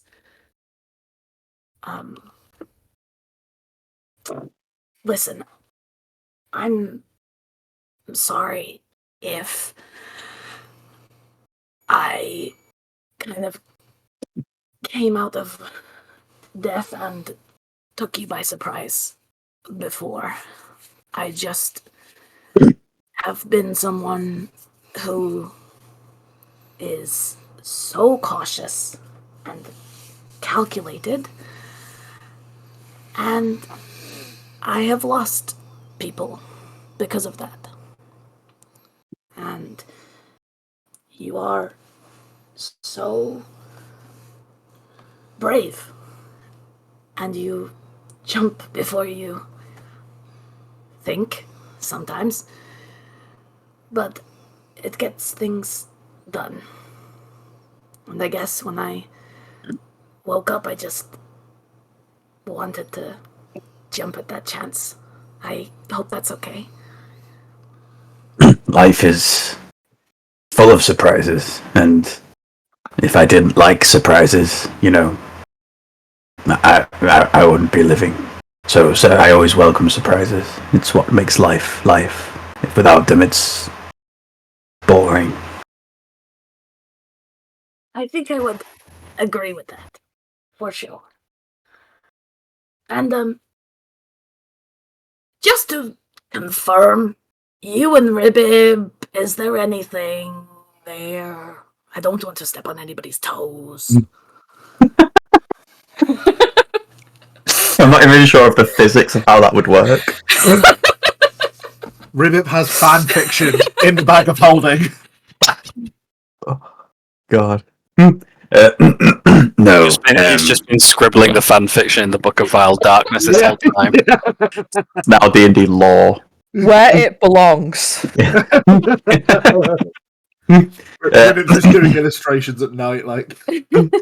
No, the bond me and Ribbit have is, well, he's like my brother now. He, I know that he would lay his life down on the line for me, and I would do the same for him. And after meeting all you, I'd do the same for any of you. And that's the bond we have. It's more of just implicit trust, and I always know he's going to be there. It's really nice that you two have that and have found that after everything that you have lost. So, yeah, I guess that you are a man of action, and I don't sleep. So, if you find yourself a little lonely, I'm here. And she will kind of put her head on his arm, I guess. Yeah. I appreciate that. It's nice to know there's people out there who care.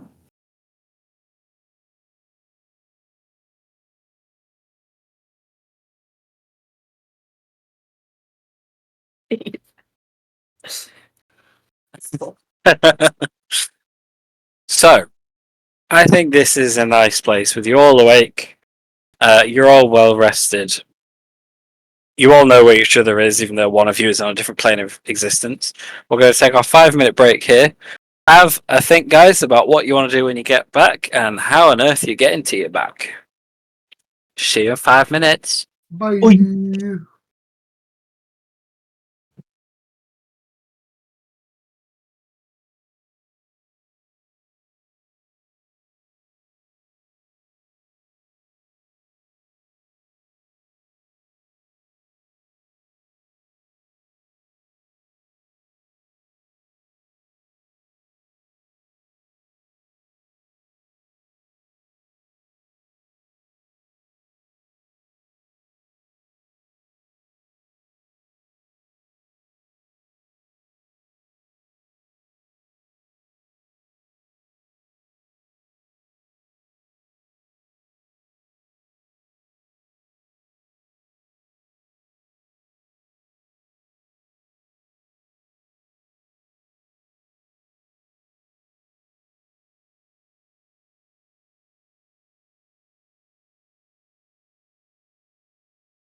I am also back.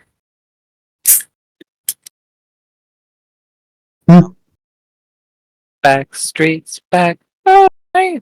While we're waiting for a few others, could Hunter pull a card?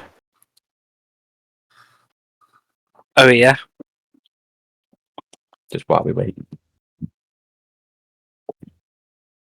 Might as well. I think if there's any other RP I need to do, but I think it's just you.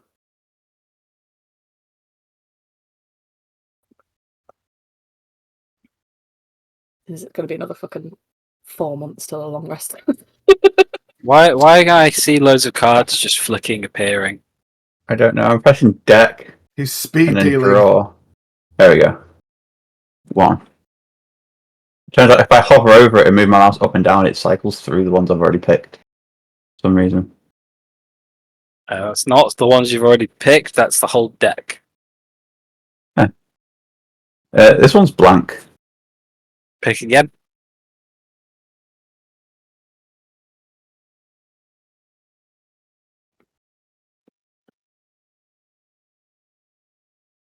That one's also blank.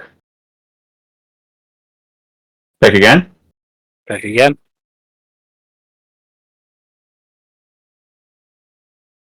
He summons Sly for the Sky Dragon. This is... Oh. I'm pretty sure... I just pulled the left leg of Exodia. As you do, the picture fades. It turns blank. And you feel like a magical shudder within the deck. Oh. Nothing else happens. Interesting. Thank you. One more piece to go.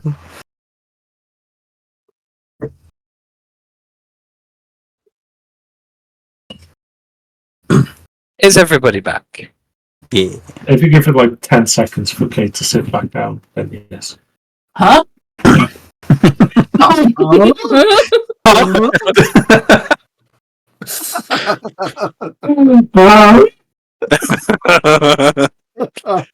Okay. I needed to wee. I'm still unmuted, by the way.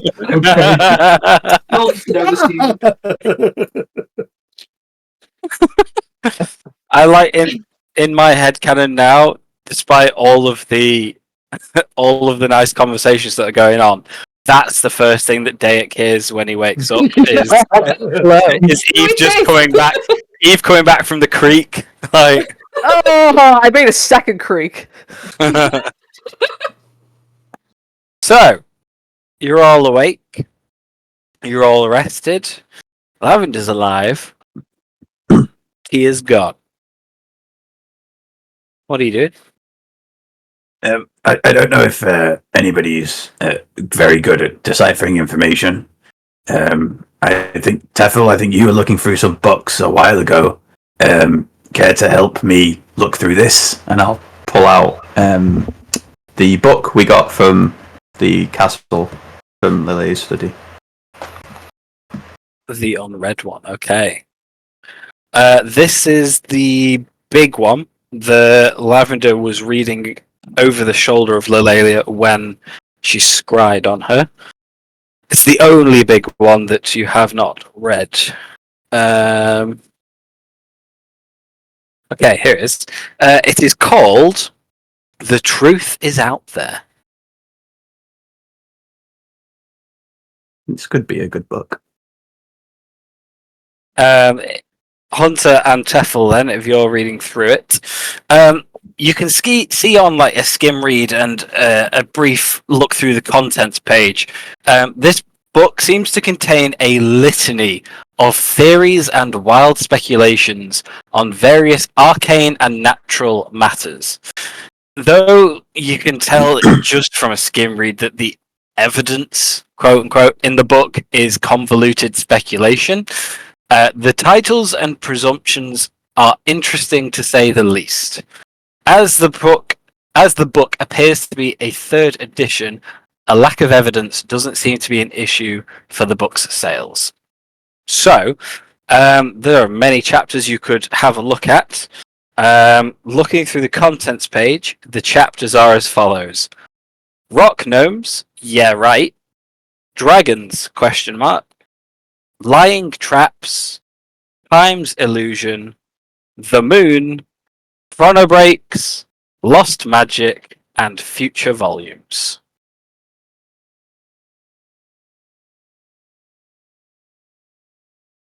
The chapter I would like to look at would probably be Lost Magic. Okay. You flick through and you read through the Lost Magic chapter. This seems to detail an arcane cover-up.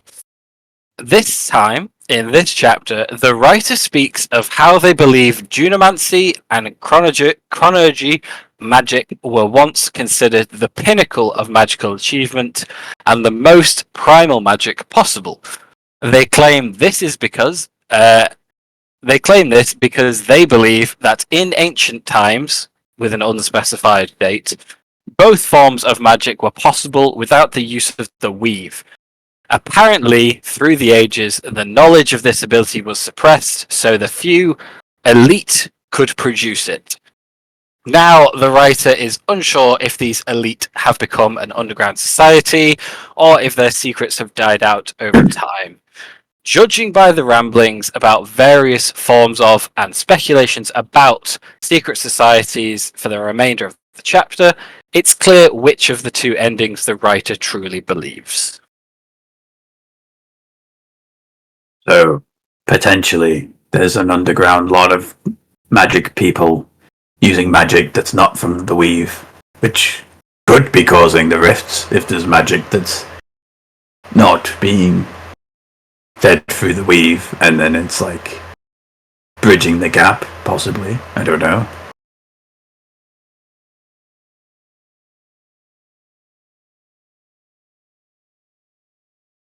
Is there anything else anyone is particularly interested in from these chapters? Lavender will flick through the chronobreak. Okay. This chapter details the idea that confusing, conflicting, or vague historical events are the evidence of a break in time where one world or timeline merged with another. As a result, the same events are recorded in two different ways. Two conflicting cultural norms arise from nowhere, or certain events become lost entirely. No evidence is provided in the chapter for such an event occurring, but the writer points to such an event merely being the, quote, reverse of the sundering of a beer and Toril by AAO in minus 31,000 DR. This is referred to as a cover-up in the arcane world, similarly to other chapters by the writer, due to the limited number of arcane practitioners who believe in such a theory, and the fewer still that write about it. The lack of physical or oral evidence for such an event is also referred to as a convenient coincidence, though it's clear no effort was put into finding said evidence for the writing of this book, and some writings would likely be present at any notable library or centre of learning should this theory actually be accurate. I feel like... Sorry, go on. Oh, I was just going to say, if anybody has Detect Magic, maybe just Detect Magic the book, just to see if there's any invisible passages. I don't know, maybe there might be. Well, since I got hit by that lightning, I think I might be able to help with this a little bit more than normal. I will have to scroll to remember what it's called. But Lavender kind of conjures what would normally look like her Detect Magic, but rather than the purple magic that you used to see in, these like lightning red crackles start to form in her palms, and as she kind of like closes her eyes, she will open them, and the veins in her eyeballs give the impression that they have kind of shattered, as she will cast Fractured Gaze. And this will be within 60 feet. I have to make an investigation check, but it will tell me if and what magic will have been used within 60 feet. Within the last week? Yes. Okay. Intelligence. No, investigation. Okay.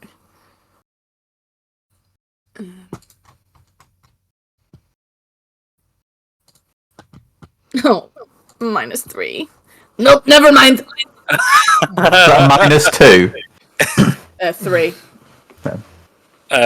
But it is a natural one, and a natural one is a natural one. As it's the first time using this ability, it works and it functions, but you're not quite prepared for the amount of information you're receiving. You're getting all sorts of signals for the little rifts around you from the front of the house, even the fountain nearby, the combat that ensued in this location. You can see it all there, but it is just a bit too overwhelming to discern much information from it that you don't already know. Well, worth a try. I guess I'll just go back to my normal one, I guess. And she'll just cast Detect Magic. Okay, there are no magical signatures in or on the book. Nope. Nothing. Anybody else? Tuffle will pipe up. Maybe I can discern something with my my dark gift.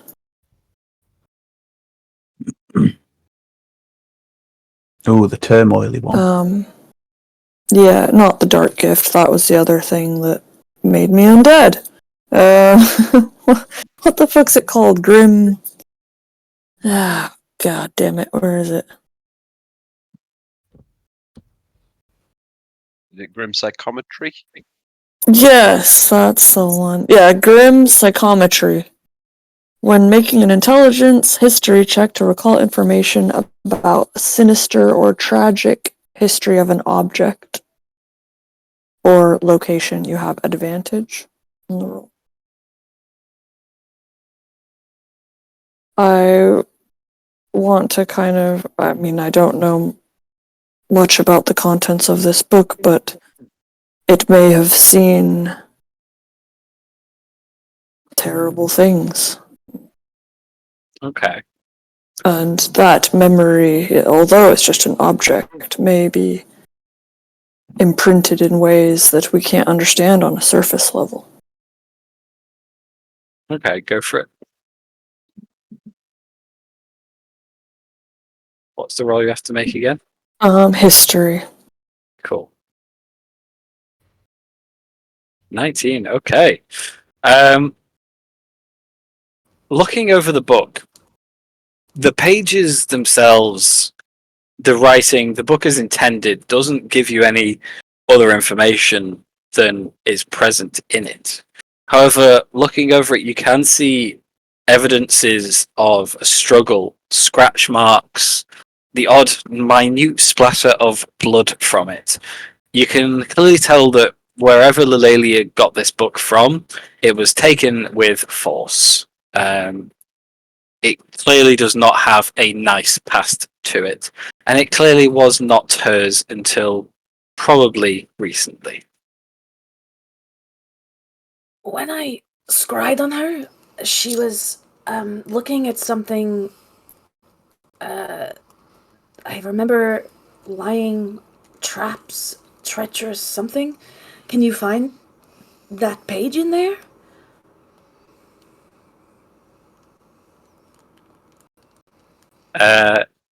If you flick through it, Lying Traps is its own chapter. The chapter on Lying Traps details a massive cover-up in the arcane world, yet again. According to the writer, the creator of the Find Traps spell has deceived generations of gullible spellcasters. It asserts that there is no such thing as a Find Traps spell, only a spell that tells you that there are traps nearby, but does not reveal their location. The writer spends the second half of the chapter explaining that the spell's creator is responsible for killing thousands of adventurers over the years as a result of this treacherous lie, and calls for his family to be cast out of the arcane community at once. You could say he trapped them. He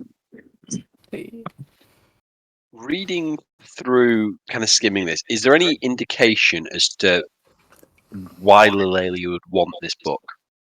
Like, we've ascertained that she got it by force. She was reading it herself.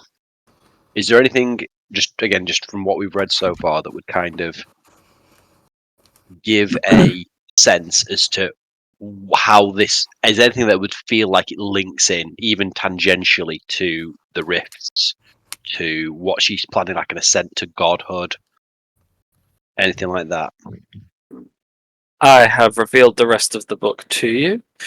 Unfortunately, Chris, you're getting the answer everybody hates, which is you tell me. Okay. Lila's being suspiciously quiet. Is she with us? She would maybe know. Are you with us? No, Lola's not there. Where is Lila? She's still down by the creek. That's Okay. Moreau sent a message out, and then you all started looking through the book, so it's been like a couple of minutes. Shall we go see what she thinks? She would have probably the best idea of how Lilalia kind of thinks, what she might want with this stuff. What's an idea? Worth an ask. Say she was down by the creek. I didn't see her before last night, but Yeah, that was where she said she was. okay. Pointing in that direction. She answered from there, so. Can I just ask a quick question before? The chapter about time's illusions is basically saying cause and effect. If there's an effect and we can't find the cause, the cause might not have happened yet.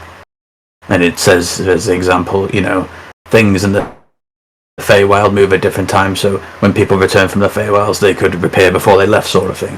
So maybe the reason no one can find the cause of the rifts is that the cause hasn't happened yet. Yeah, that's kind of smart. Maybe something that happens as kind of ripples through reality. We just don't know what it is yet. I hope that doesn't infer that we're not able to stop it either.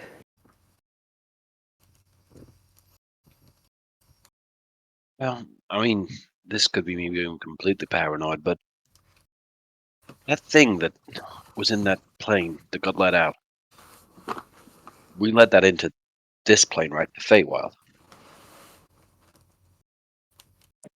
Do we know that?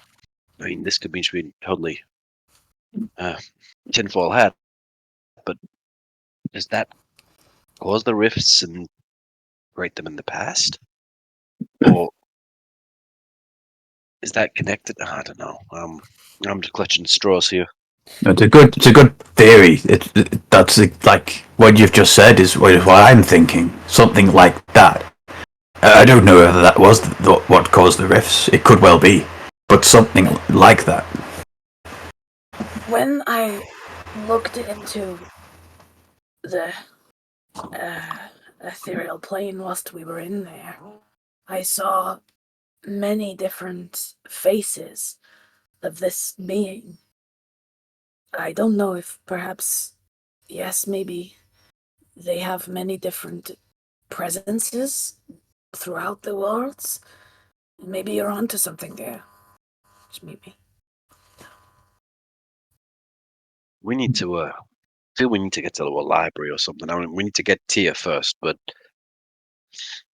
we need to get somewhere that knows things. We need to get back to the tower and get our friends on this. We've got.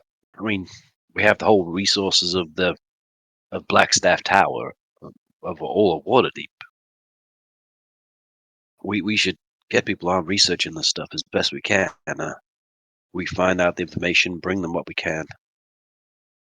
We need to find out what we let out. I'm very not comfortable about what that was. Either that's gonna come back to bite us, or it was the thing that started all this in the first place, or Well, in regards to Tia, I don't have a specific way of getting them back. I can cast plane shift now, so if I have a general, if I know where Tia is, and to just send me a description of if they're near a city or a certain place and they know the name, I can plane shift there. But then I can only plane shift once before I have to rest. So, yeah. I've learned a little trick to send a message across planes. I figured it might be better if there's a couple of us that have access to it. Perfect. So I could possibly send a message to her, see if we can find out where she is, if she's got any more information. Yeah, go for it. So I'm going to cast Sending and send a message to Tia. I'm going to say, Moreau here, any more information on whereabouts in Mechanus you are, the more detailed, the better.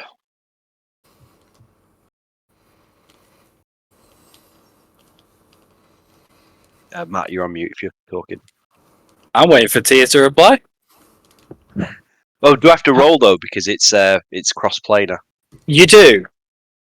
Actually, wait. Well, yeah, because it is your spell slots that you're wasting. It's not a book. Yeah, go for it. Third level, and it's a 5% chance the message doesn't arrive. So, yeah, it's good. 75. All good. Possibly well-known city. Train station. Large city. Tall, bulky building. Lots of cogs and gears. Somewhere well-known. Does that ring a bell to me at all? Is anything I've read about Mechanus? And device on top of tower. You can give me a history or an arcana check. However, I'm going to tell you right now, with such a vague description, you need to roll interstellarly well. Okay. I'll help with that. Can I cast guidance on myself as well? Go for it. So guidance, and I'm gonna burn a knowledge of a past life as well, just to think. And I'll roll Arcana. And I've got advantage on. Did you say? I'm helping, so if that helps, then yeah, I guess. Sure. And I'll add Flash Genius. Okay, so +4. so a 19 on the dice. Thank you for that because I rolled a 3 before. Plus 1 for the guidance. 5, so that's dirty 20 plus 5 for the knowledge of past life. So that's 25. Plus Flash of Genius, so that's 5. A 4. A 4, so that's 29. I thought you were going to do it then. The DC was 30, so no. Oh, You do not. It does not ring a bell. See anything or like a little tiny thing? No. Did you say the roll on the Honestly- dice was 19? Honestly, 19. honestly, it was with that description. It matches the vast majority of an Right. infinite plane. So When can I say it's incredibly hard to make it distinct when it looks all the same? you would have to know Mechanus so Yeah. incredibly well or just by coincidence know of the place that they're talking about with that description. So no, you wouldn't know. But yeah, I'll keep it in mind and with that description, and then I'm going to suggest to us maybe we should get back to the tower. Maybe ask Mordenkainen or one of our friends if they have any knowledge of something of that description.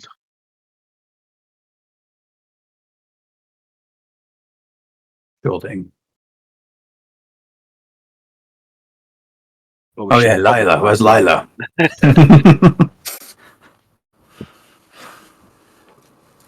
Are you coming? Lavender will look around for Lila.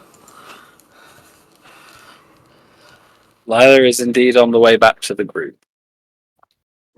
Mm-hmm. Hey, where have you been all night? Yeah, sorry. I've been actually practicing, and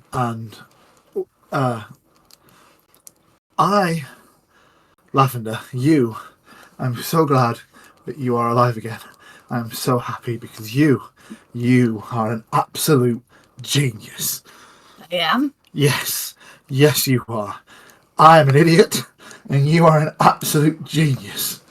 I am. Because all this time, you have been saying that we need to work alongside the Lelia and get into it from the inside and to do all of that. And I've been relying solely on how I've been trained throughout all of my life.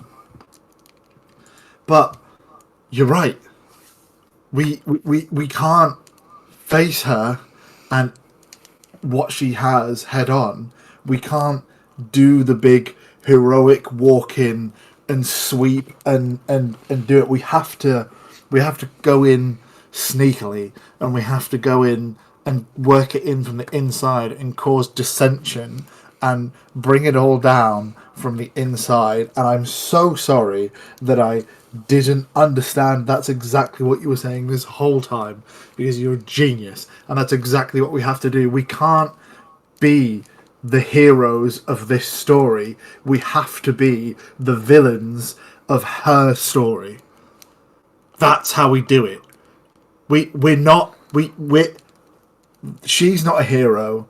We're not heroes. We're the villains in a villain's story. That's how we have to do it. Lavender kind of looks fiercely confused. Oh, and like then takes you're like looking at Rudy as well. There's fucking hair everywhere. Like she's sweaty. It does not look like the same fucking Lila that walked out of here. And then she'll be like,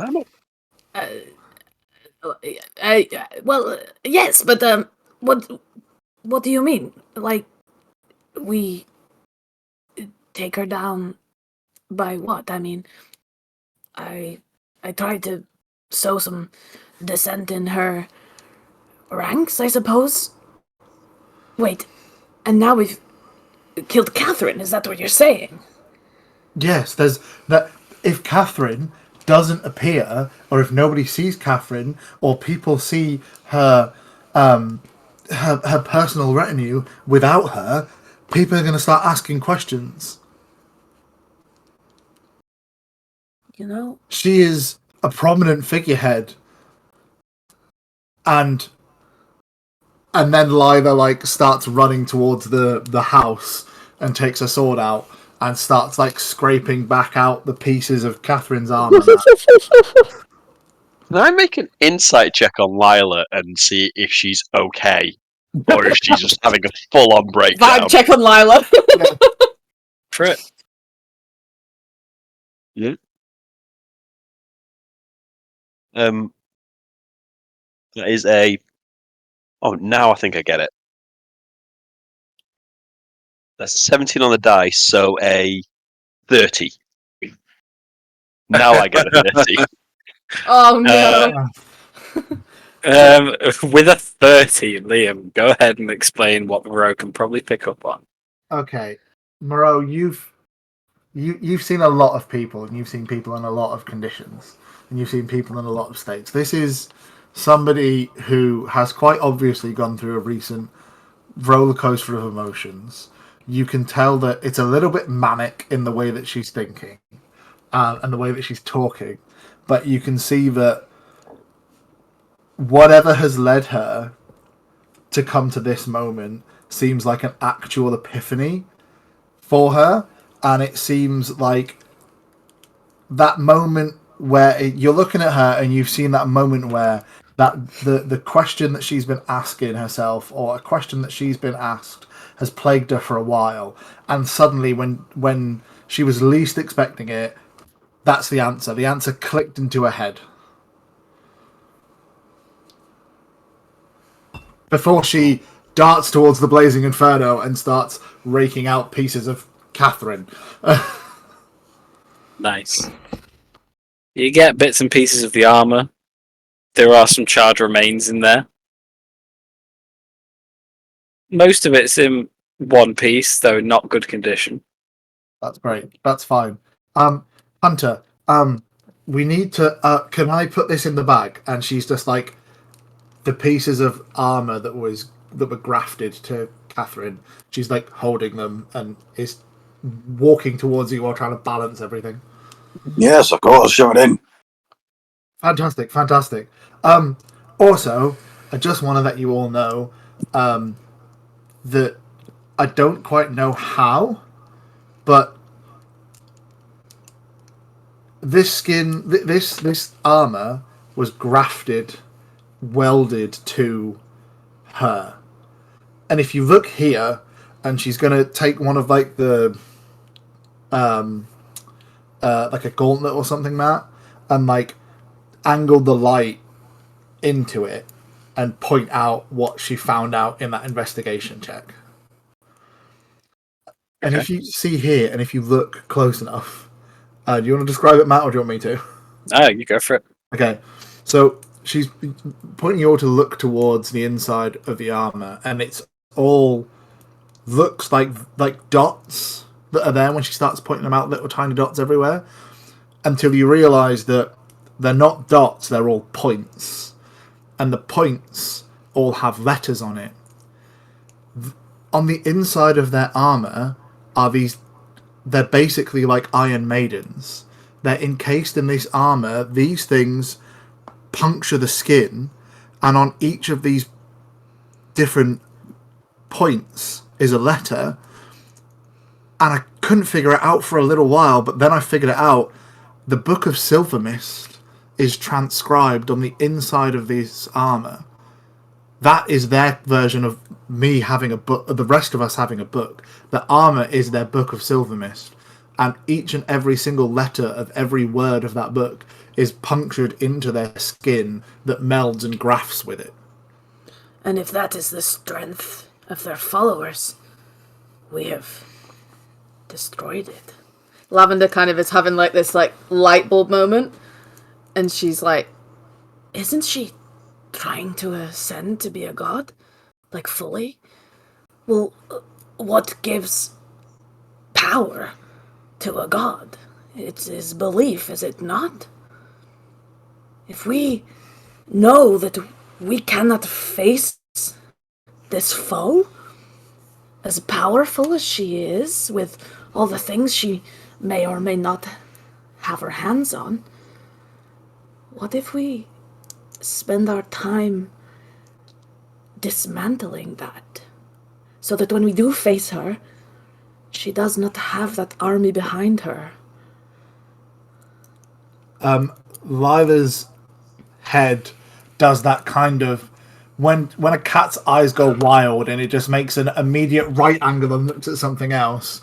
Daik, you see Lila's head snap to you and make direct eye contact with you.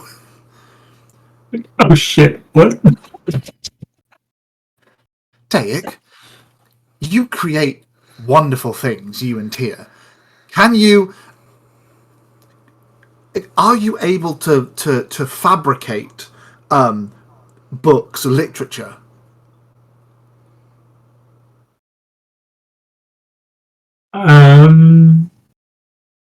Matt, Yes. I would say yes. because we can make magic items. Then you can say yes. Okay. I expected more conflict. Yes. I mean, like it's anything is Like, possible. it makes sense in my head. Yeah. You would probably know more than most how it would be done. Whether or not you could pull it off is a different story because you never really attempted it. Yeah, no, that's fine. In theory, yes. Okay, that's amazing. If we could get some some materials after we get Tia back, and then you and Tia could combine forces, because you two are again two of the most intelligent people I've ever met. You've not met a lot of people, I see. Most of the people I've met have been children of Silver Mist, so do you see my point? I see, yeah, go. Yeah, so why, the two of you working together, do you think if I told you, and she takes out her copy of the Book of Silver Mist and goes, if I were to show you what bits to omit, do you reckon we could produce a couple copies of a redacted version of the Book of Silver Mist, and maybe the next time we go to her, which we're going to have to after this, so we're also going to have to figure out how to explain to her that Catherine's dead, and that maybe whether we do tell her or don't tell her, but either way, we're going to have to figure out how to do that. That's another thing for me to panic about. However, do you think that maybe if we took the books with the bits taken out, and then I just kind of left them around, or dropped one, or we swapped them around, and then suddenly in circulation there are these different versions of the Book of Silver Mist? Whilst just recreating a book to the letter is quite easy, seeing the power behind her, and I imagine, without having looked into this, mind you, that there's probably magic to these books of some sort. We need to recreate some sort of illusion to mask the lack thereof, if that makes sense. But we'd have to look into it. In theory, yes, what you are saying sounds plausible, but it does require some research. That's a thing we could do, though, right? And planting the rumors about her following this conspiracy type stuff, along with us. I mean, we don't have to say it was us, but one of her generals being destroyed. It might just be enough to start tearing at her seams. Yes, because the only way to dismantle a dress is to pull it apart seam by seam. How would we convince people that these, redacted versions are genuine?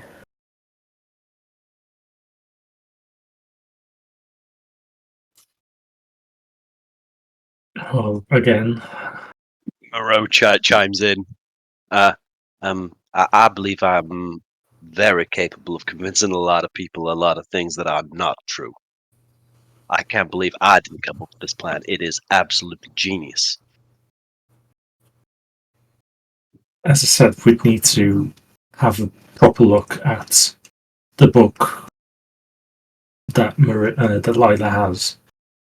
If it's just a book, then it should be easy enough, but I imagine it probably isn't. Do you have one on you? The one in my hand, yes. Does detecting magic bring anything up?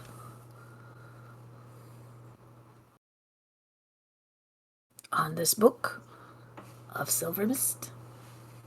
Question mark? Question mark. Matt's muted himself. Sorry, I thought you were talking to each other still. Say that again. Sorry. It does. I have a Book of Silver Mist in my hand. Yeah. Is it a regular book? Is it a magical book? Oh, it's a regular book. There It's is a no regular book. There's no magical sources coming from it. Well, if it's a You know- normal book, then a simple printing press will work. People missing. I've had this before with other occult groups and when things where there was a following started.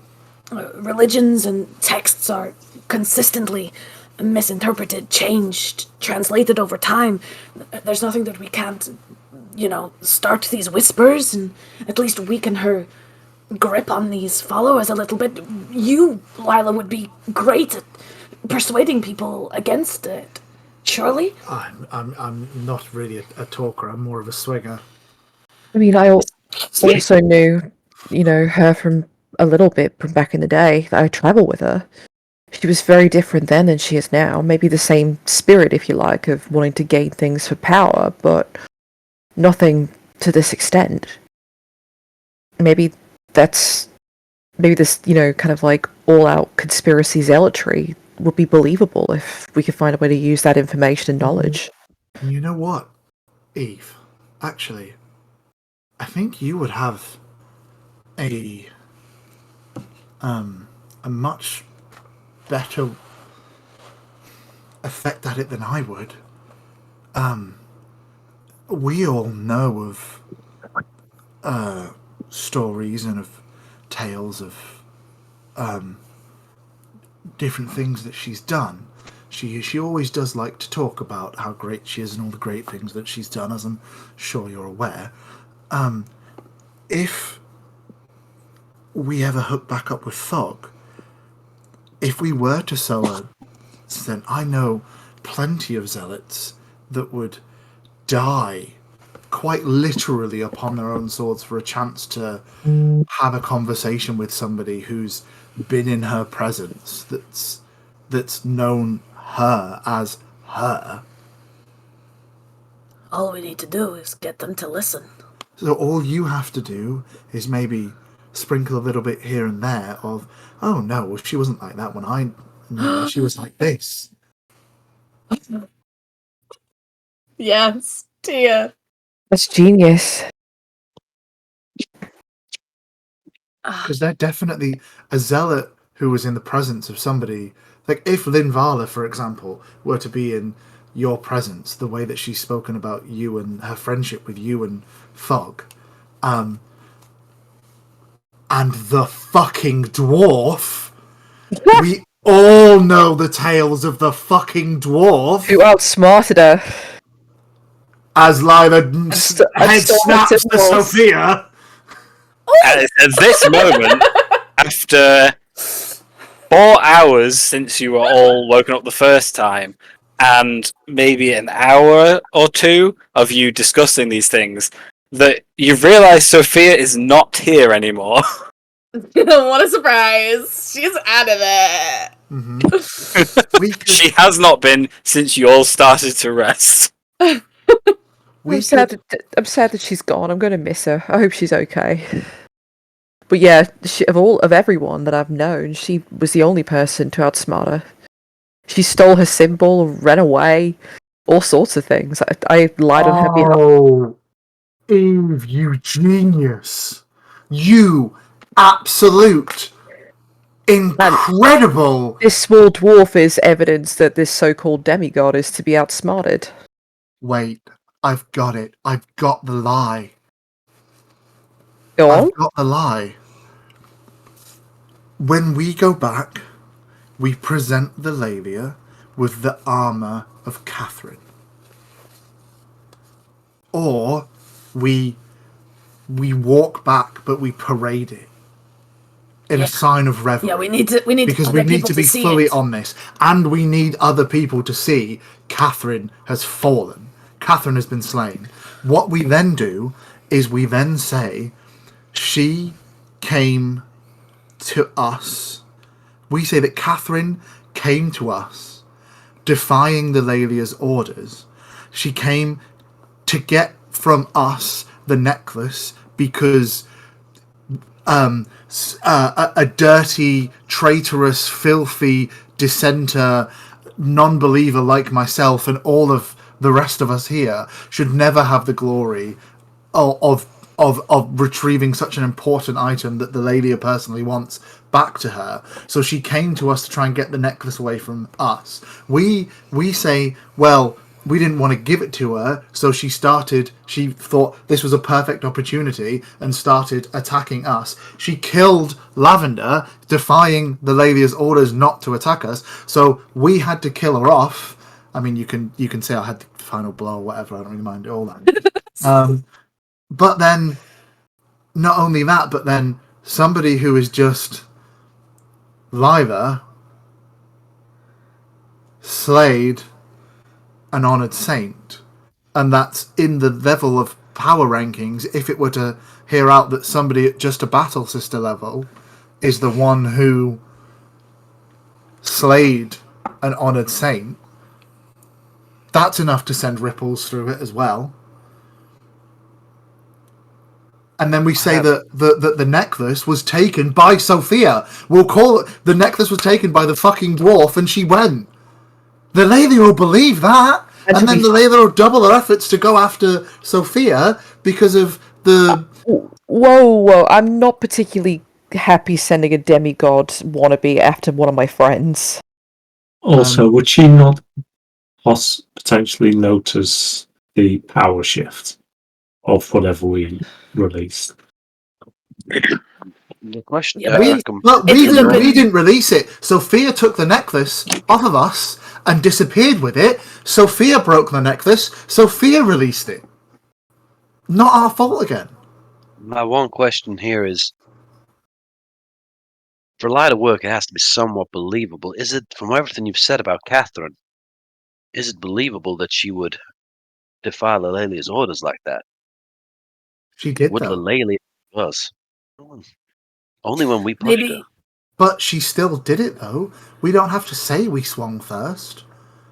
And maybe that's the thing that... And that's why she didn't turn up with her retinue as well, because she knew she was going to defy the Lelia's orders.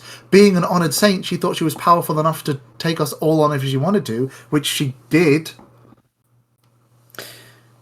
I would change the lie slightly and maybe say that she didn't get the book and was reeling from a defeat there. I would like to know more.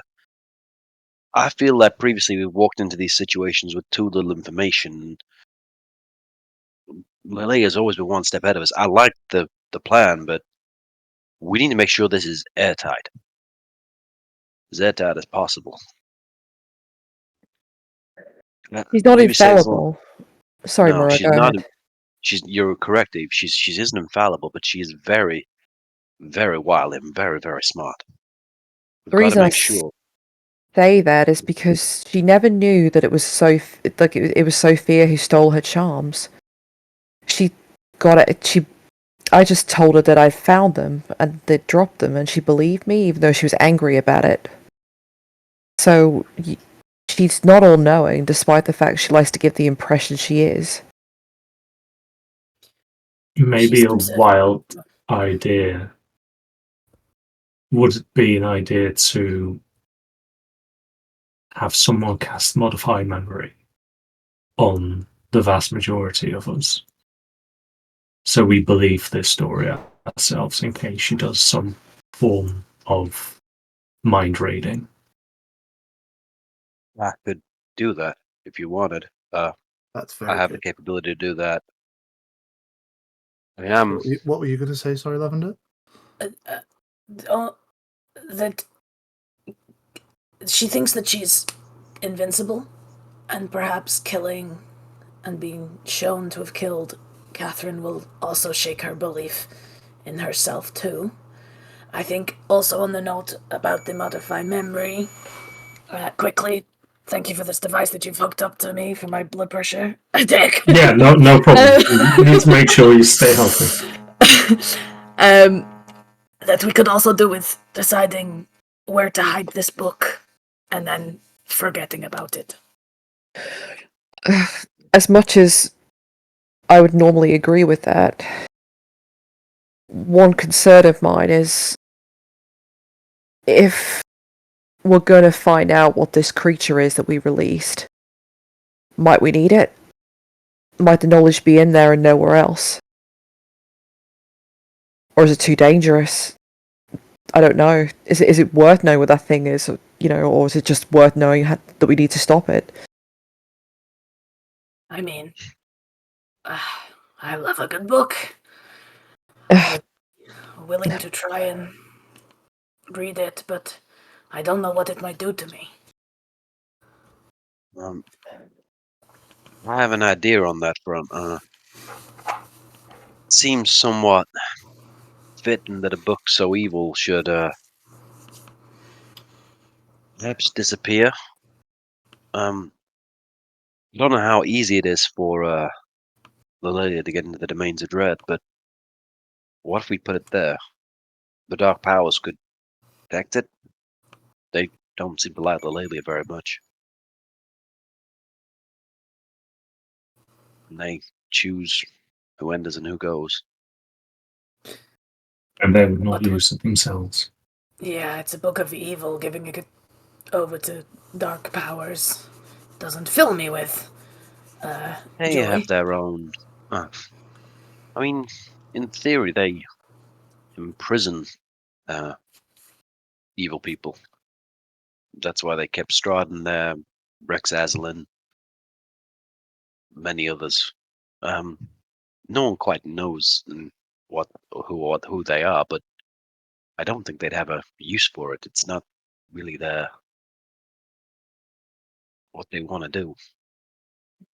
I would chip in here just to remind you of things you all already know, character-wise. That the dark powers seem to be, from Vala's point of view, and from what you've seen about them entering and exiting the domains of dread at will, going to other parts of the Shadowfell at will. The domains of dread, the dark powers, they seem to be helping both Lilia and all of you in ways that do not conform to what they are naturally doing. Same way that in Sigil, the rules were being broken for Lilia and for all of you. Okay. It's a chance no matter what we do. If we keep it, we're at risk. If we put it somewhere, we're at risk anyway. It's that fear of, as much as it'd be horrible to have to use it, I've got a nasty feeling we may have to at some point. Maybe, just a thought I've just had, but maybe the fact that Lilia is being allowed to do all these things, and we are also in the same boat of being allowed to do everything. Maybe that's the, I don't know, universe's way of making sure what is causing the rifts happens. Like, maybe we're intrinsically involved in causing that accident because it's already happened. It's helping us do our part in it. If that makes sense, like let's just say we go and kill Lilia now. What if that was the cause of the rifts and all this time we've been getting, I wouldn't say good luck, but the convenience of things happening for us, and places to go. Maybe it's part of a design that's taking us somewhere, and maybe we can't even do anything about it until we get there. Maybe it's just a fixed point where if we get there, we can then decide. But until that point, everything's just pushing us towards it. Because, correct me if I'm wrong, but every single thing we've come across has pointed us towards Lilia, has it not? Well, that's like what the voice in the crystal was saying. They were saying that cause and effect, something doesn't have to have happened yet for the effect to already be in play, and something. Yeah, that's just what like what you were saying. One thing I think with this, I got a picture in the spells. I don't think I'll be able to cause you to forget about the book, as well as what happened with Catherine. Catherine would be easy to get to change. I can only affect one 10-minute window. The book we've had for a while. But can we hide it or do something with it in a couple of just 10-minute windows. Yeah. It's a lot of casting of spells of a I very could high I level. could do it. Great. I could go grab Tia with plane shift, drop the book off under a rock somewhere and bury it, come back and then wipe my own memory. Or, someone else can go do that. And then I can wipe their memory to say, you never went to the plane, you don't know what happened in this 10-minute slot, so you have no idea you even took the book. Then that's sorted then. No one else knows where it is. Speaking of plane shift, so in Catherine's component pouch, I also found these, and she produces the tuning fork of Mechanus that you have already seen. She produces a tuning fork that is tuned to the plane of fire. She produces 1, 2, 3, 4 more tuning forks, as well as a bunch of componently shits. But there are multiple tuning forks here that are on her possession. So theoretically, if we need to get around anywhere, if we can identify where the rest of these tuning forks go, then we could potentially have a hidden way from the Lathia's knowledge that we can also jump around to wherever they're going as well. Just one more point also. I think that a book of vile darkness should maybe not be left under a rock, but perhaps somewhere safe that only you know. In case anybody was just to stumble across it. Insider to ask. I mean, we could put it back.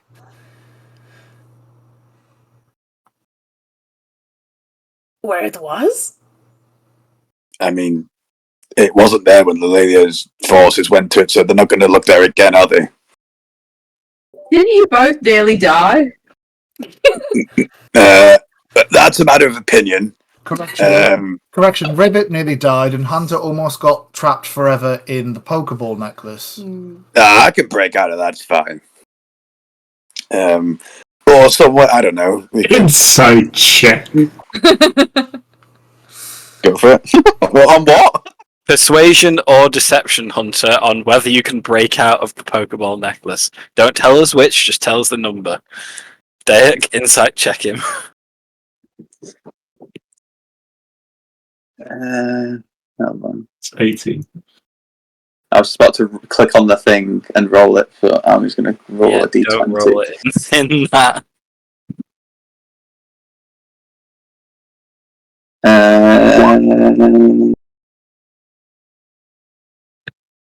Derek has 16. Derek has beaten you. Okay, Are you now lying? what? Tell the truth. No, it's true. Come at me, bro. I ain't no liar. Now that's a lie. No, it's not. No, I'll read it to if you want. that's alright. Continue.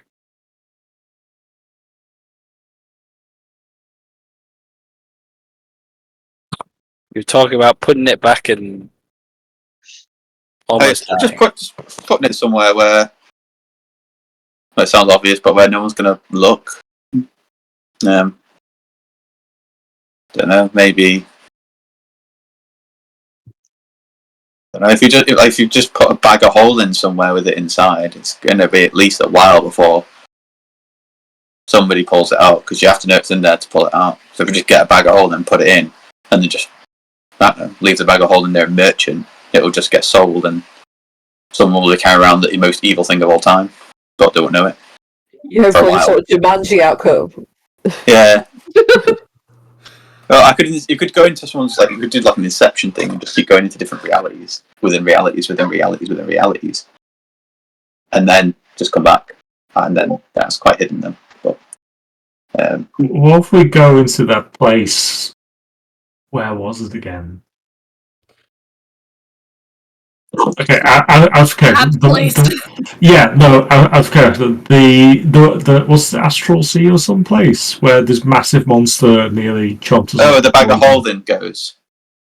No, if we just chuck it in there. Where? We already discussed this once, and It's a while ago. Lavender asked me about it, and I said that the Astral Sea is where the Lalia comes from. So putting it, AKA, it's the last place you look. Pardon? Exactly. Where would Lilalia least go ever? Like, what's her... Where would she never, ever go back to? Do we know that? Can we figure that out from the book or anything we know? Yes. Barovia.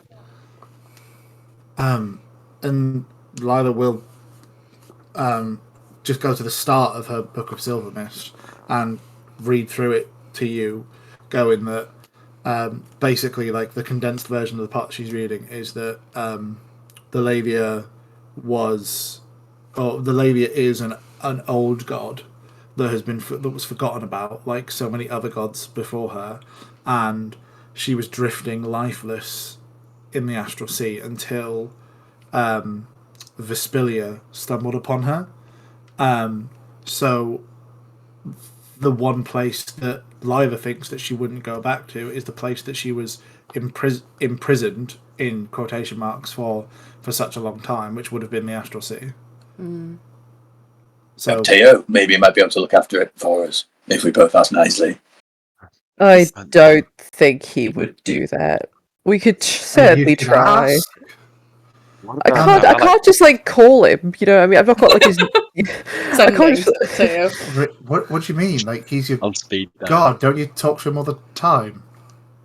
No. AT's never even spoken to me. Like, it does not work like that. It's more like he sort of reaches out to me when he feels like there's a need, but he's watching, like from a distance. Well, I mean, the lady was on speed dial most of the time to anybody. So different god, different type of god. Fairs, I understand. So chances are he may have already heard this conversation, given he communes through nature. I look up at the sky, and do I see a magic hand asking for the book? You do not. Okay. You see a nice, brisk morning in the mountains of the Feywild. I like Tevel's suggestion. What if we went back to the Amber Temple? Obviously, I wouldn't go back there. That was not very good for me. But give it to that lich. Didn't you guys the lich destroy his library? Maybe. Yes. we could go back there, but I'm pretty sure he'd kill us. I mean, but wasn't he like you've also got knowledge? Yeah, and we destroyed the entire library. But then you're giving him he the was book of Vile protecting. Great. Then you're giving him the book of Vile Darkness. To be fair, there has a point. Well, it's like kind of like taking someone's gold and giving them the same amount in platinums. He'd probably like be super psyched to have that. Yeah, because there's everything that's ever written that's been evil. So I should have 80%. It's like like burning someone's Pokemon card collection, just giving them a shiny Charizard first edition. Like they're mad, but they're not as mad. We're better than to hide it in a place full of secrets. Hunter, Risa could give it to Pars and Seal. Like, fuck, am I trusting this book with those two? Well, Risa don't have to tell them, sir, that it's the book. Risa just tell them, sir, it's the bag. And then Risa wipe Risa memories and tell them, sir, to message us in a week's time. Just keep taking it out and re-bagging it in bags and then keep putting it back in, but don't tell anybody you've got it. Sort of thing. Don't re-bag the bags of holding into other bags of holding. No, we've got to bag the book. Gotta bag the book. Yeah, we've got to bag the book. We've got to have layers, like onions. I had a thought, actually, which might be stupid, but like the classic. What about the last place she'd look is probably where she is now? Like, she's so kind of like secure and sure of herself in like her giant, palace where she is. What if we hid it there? Could we disguise it enough? Yeah, she might be able to detect it or sense it. She's very. It's I a good thought- suggestion, but it's. I thought that, but maybe is there a way we could sort of mask it? Or would it just burn through everything we put it in? Yeah, it was. It's It was very eating powerful. through. Yeah, it was eating through the thing we found it on. So, not a chance then. Oh But- well. DM question: is there still that demigod / god person that owes the party a favor?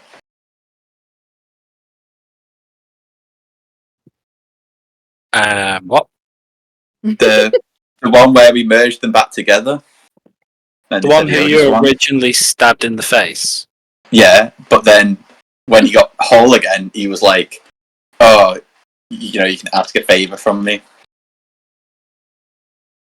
I mean, you've not heard from him since, but there's no reason to suggest that he no longer exists. Yeah, interesting. Yeah, I stabbed a merchant in the face and it killed me. That was the story of that. Turned out it was a demigod who'd lost his mind, but whatever. Yeah, I mean, we can just hold on to it for now, and then, like, to be fair, if she ends up finding it, I'd rather us be between her and the book than whoever we give it to. Like, if she somehow finds it, the only thing I'd be happy with is putting it somewhere that I know she's extremely, like, 99% never going to find it, which, you know, for all intents and purposes. The solution is Hunter or Lavender are used in a book. That's the solution. Fight fire with fire. Yeah, I'd rather not be an NPC. Thanks. Have you actually read what that book does, You John? wouldn't necessarily be a You can get lost. Exactly. You can keep your mouth shut. I think we should Exactly. think about this only in game terms, not in meta terms. What would the book say in like game terms? Then you lose your mind or something like that. Oh no, you're aware of like what Identify tells you. The risk. Yeah, it's just like Hunter does Hunter. Do what And Hunter would do. Hunter would not attune to a book that could kill him. Actually, no, he would. He sat on he said it sat on the flesh throne, didn't he? Ugh. I mean, it's up to everybody else. I'm up for hiding it, but if everyone wants me to attune to it, I'll attune to it. Give a fuck. I think we try and hide it, and at least try and remove more of it from the world. But like Lila said, if we have to be the villains, why not be the bad guy? Be the villains.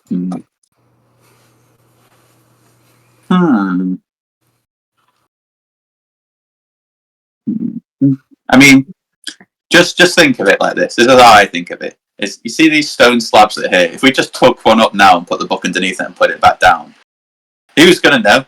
Who's gonna go there and pick up that slab? Well, eventually someone will. Eventually someone will, yeah. And if something goes wrong and the Lelia does come looking for us here, detects, I mean, why would we hide the thing somewhere where we don't want her to go when she's already sent people to come and see this place and find out about Zohana? Like, but what makes you think she wouldn't come back or get somebody else out here and then them stumble upon it? Yeah. It doesn't have to be square. It could be a square. Yeah, it could be a place anywhere.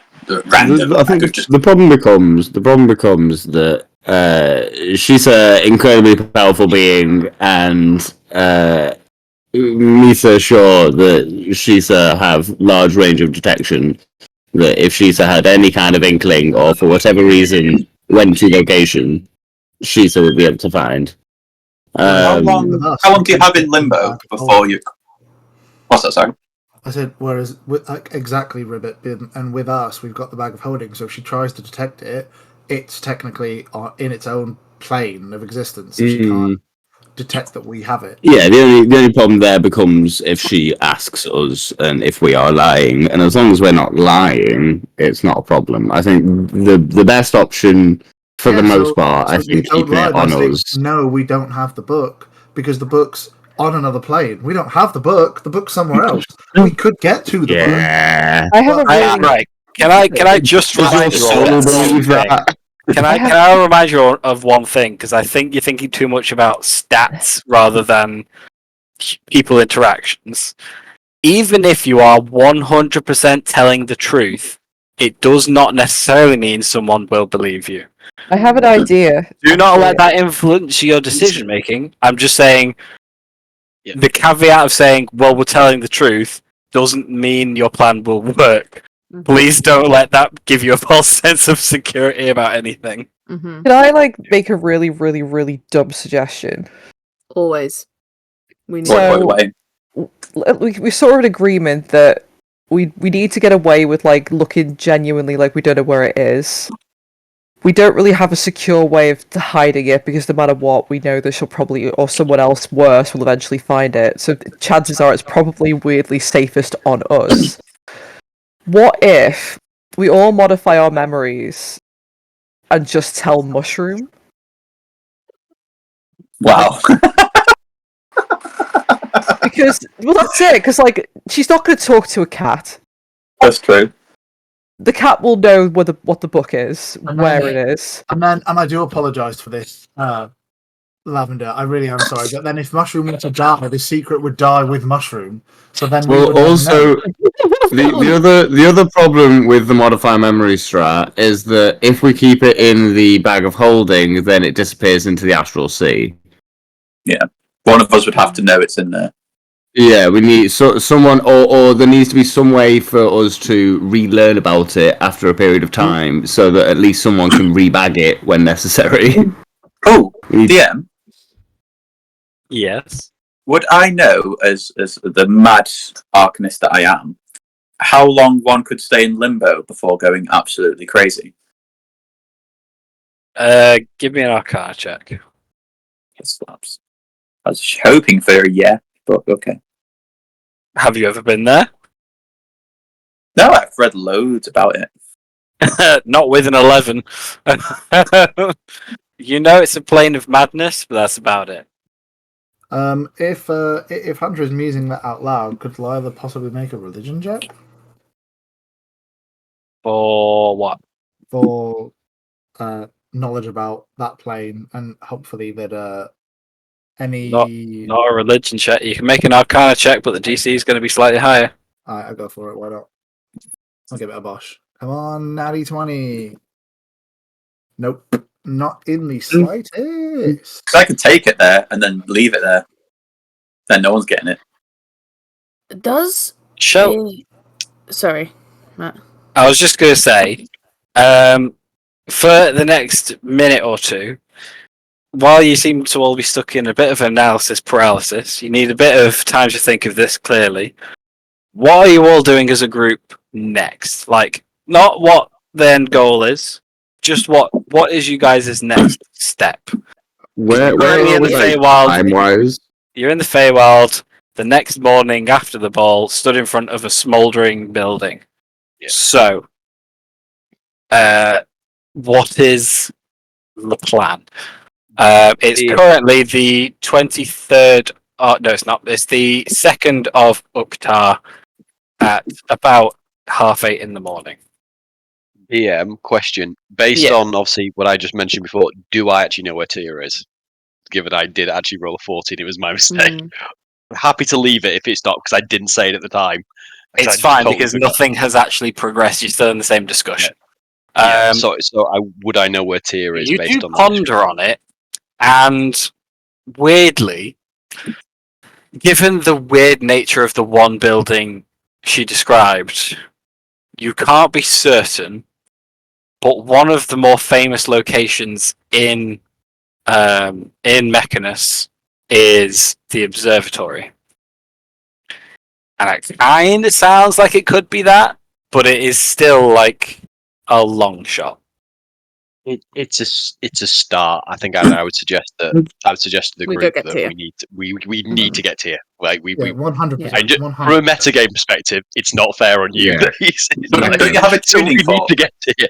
Yeah, tuning forks right here, and Lila will hold it. She's showing you still all like 7 of them or whatever they are. But this is We're also not 100% sure that it works with the amulet. We know it works with plane shift, but there's a possibility it might not work exactly the same way with well, the I amulet. have plane shift now. Oh, even better. That makes life a lot easier. Amazing. Also, Misa should have a way to get Wisa home if Wisa need. So Misa can't get us there, but Misa might be able to get us back. When you say might, Oh no, Misa can. Misa can get us back. okay. Well, lead Misa with has that way then. home. Yeah, lead, Yeah. lead with that then. I might be able Misa to- never used it, and Misa gonna be weird as hell, but Misa can get us home. Before we do go, Lila will just do a double check to make sure that she has collected over a piece of Catherine remaining. You have in the indeed. fight that recently. And then, yeah, I'm just going to dump that all in Hunter's bag of holding. I'll also take a vial of whatever, like a vial's full of whatever's left of her goop. It's more ash at this point than That'll goop. do. Okay. Yum.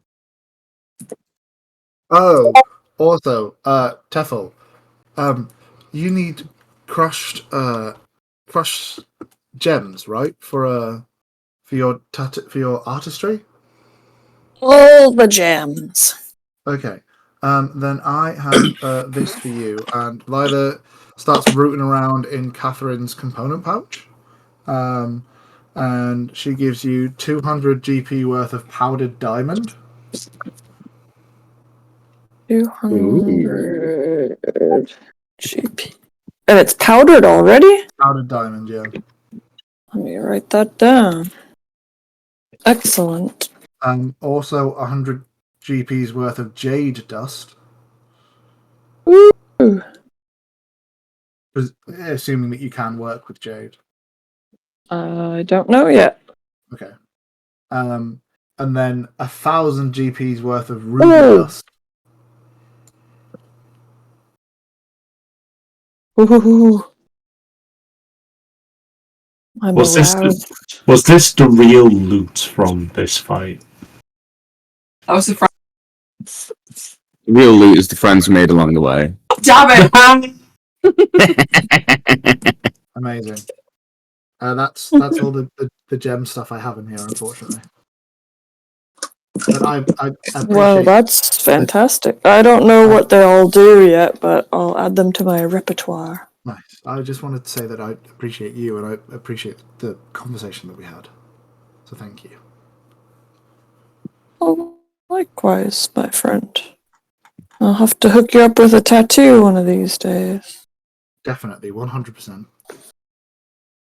So, does that mean that the plan of action is plane shifting to get to Tia? Yep. Yes. Yeah, sure. In that case, Hunter, who are you plane shifting? Where to? And can you roll me a D100? Okay, it's happening now. Unless anybody else wants to come, it should be pretty quick. Ribbit, how many people can you bring back with you? Let me double check. I think it's a lot though.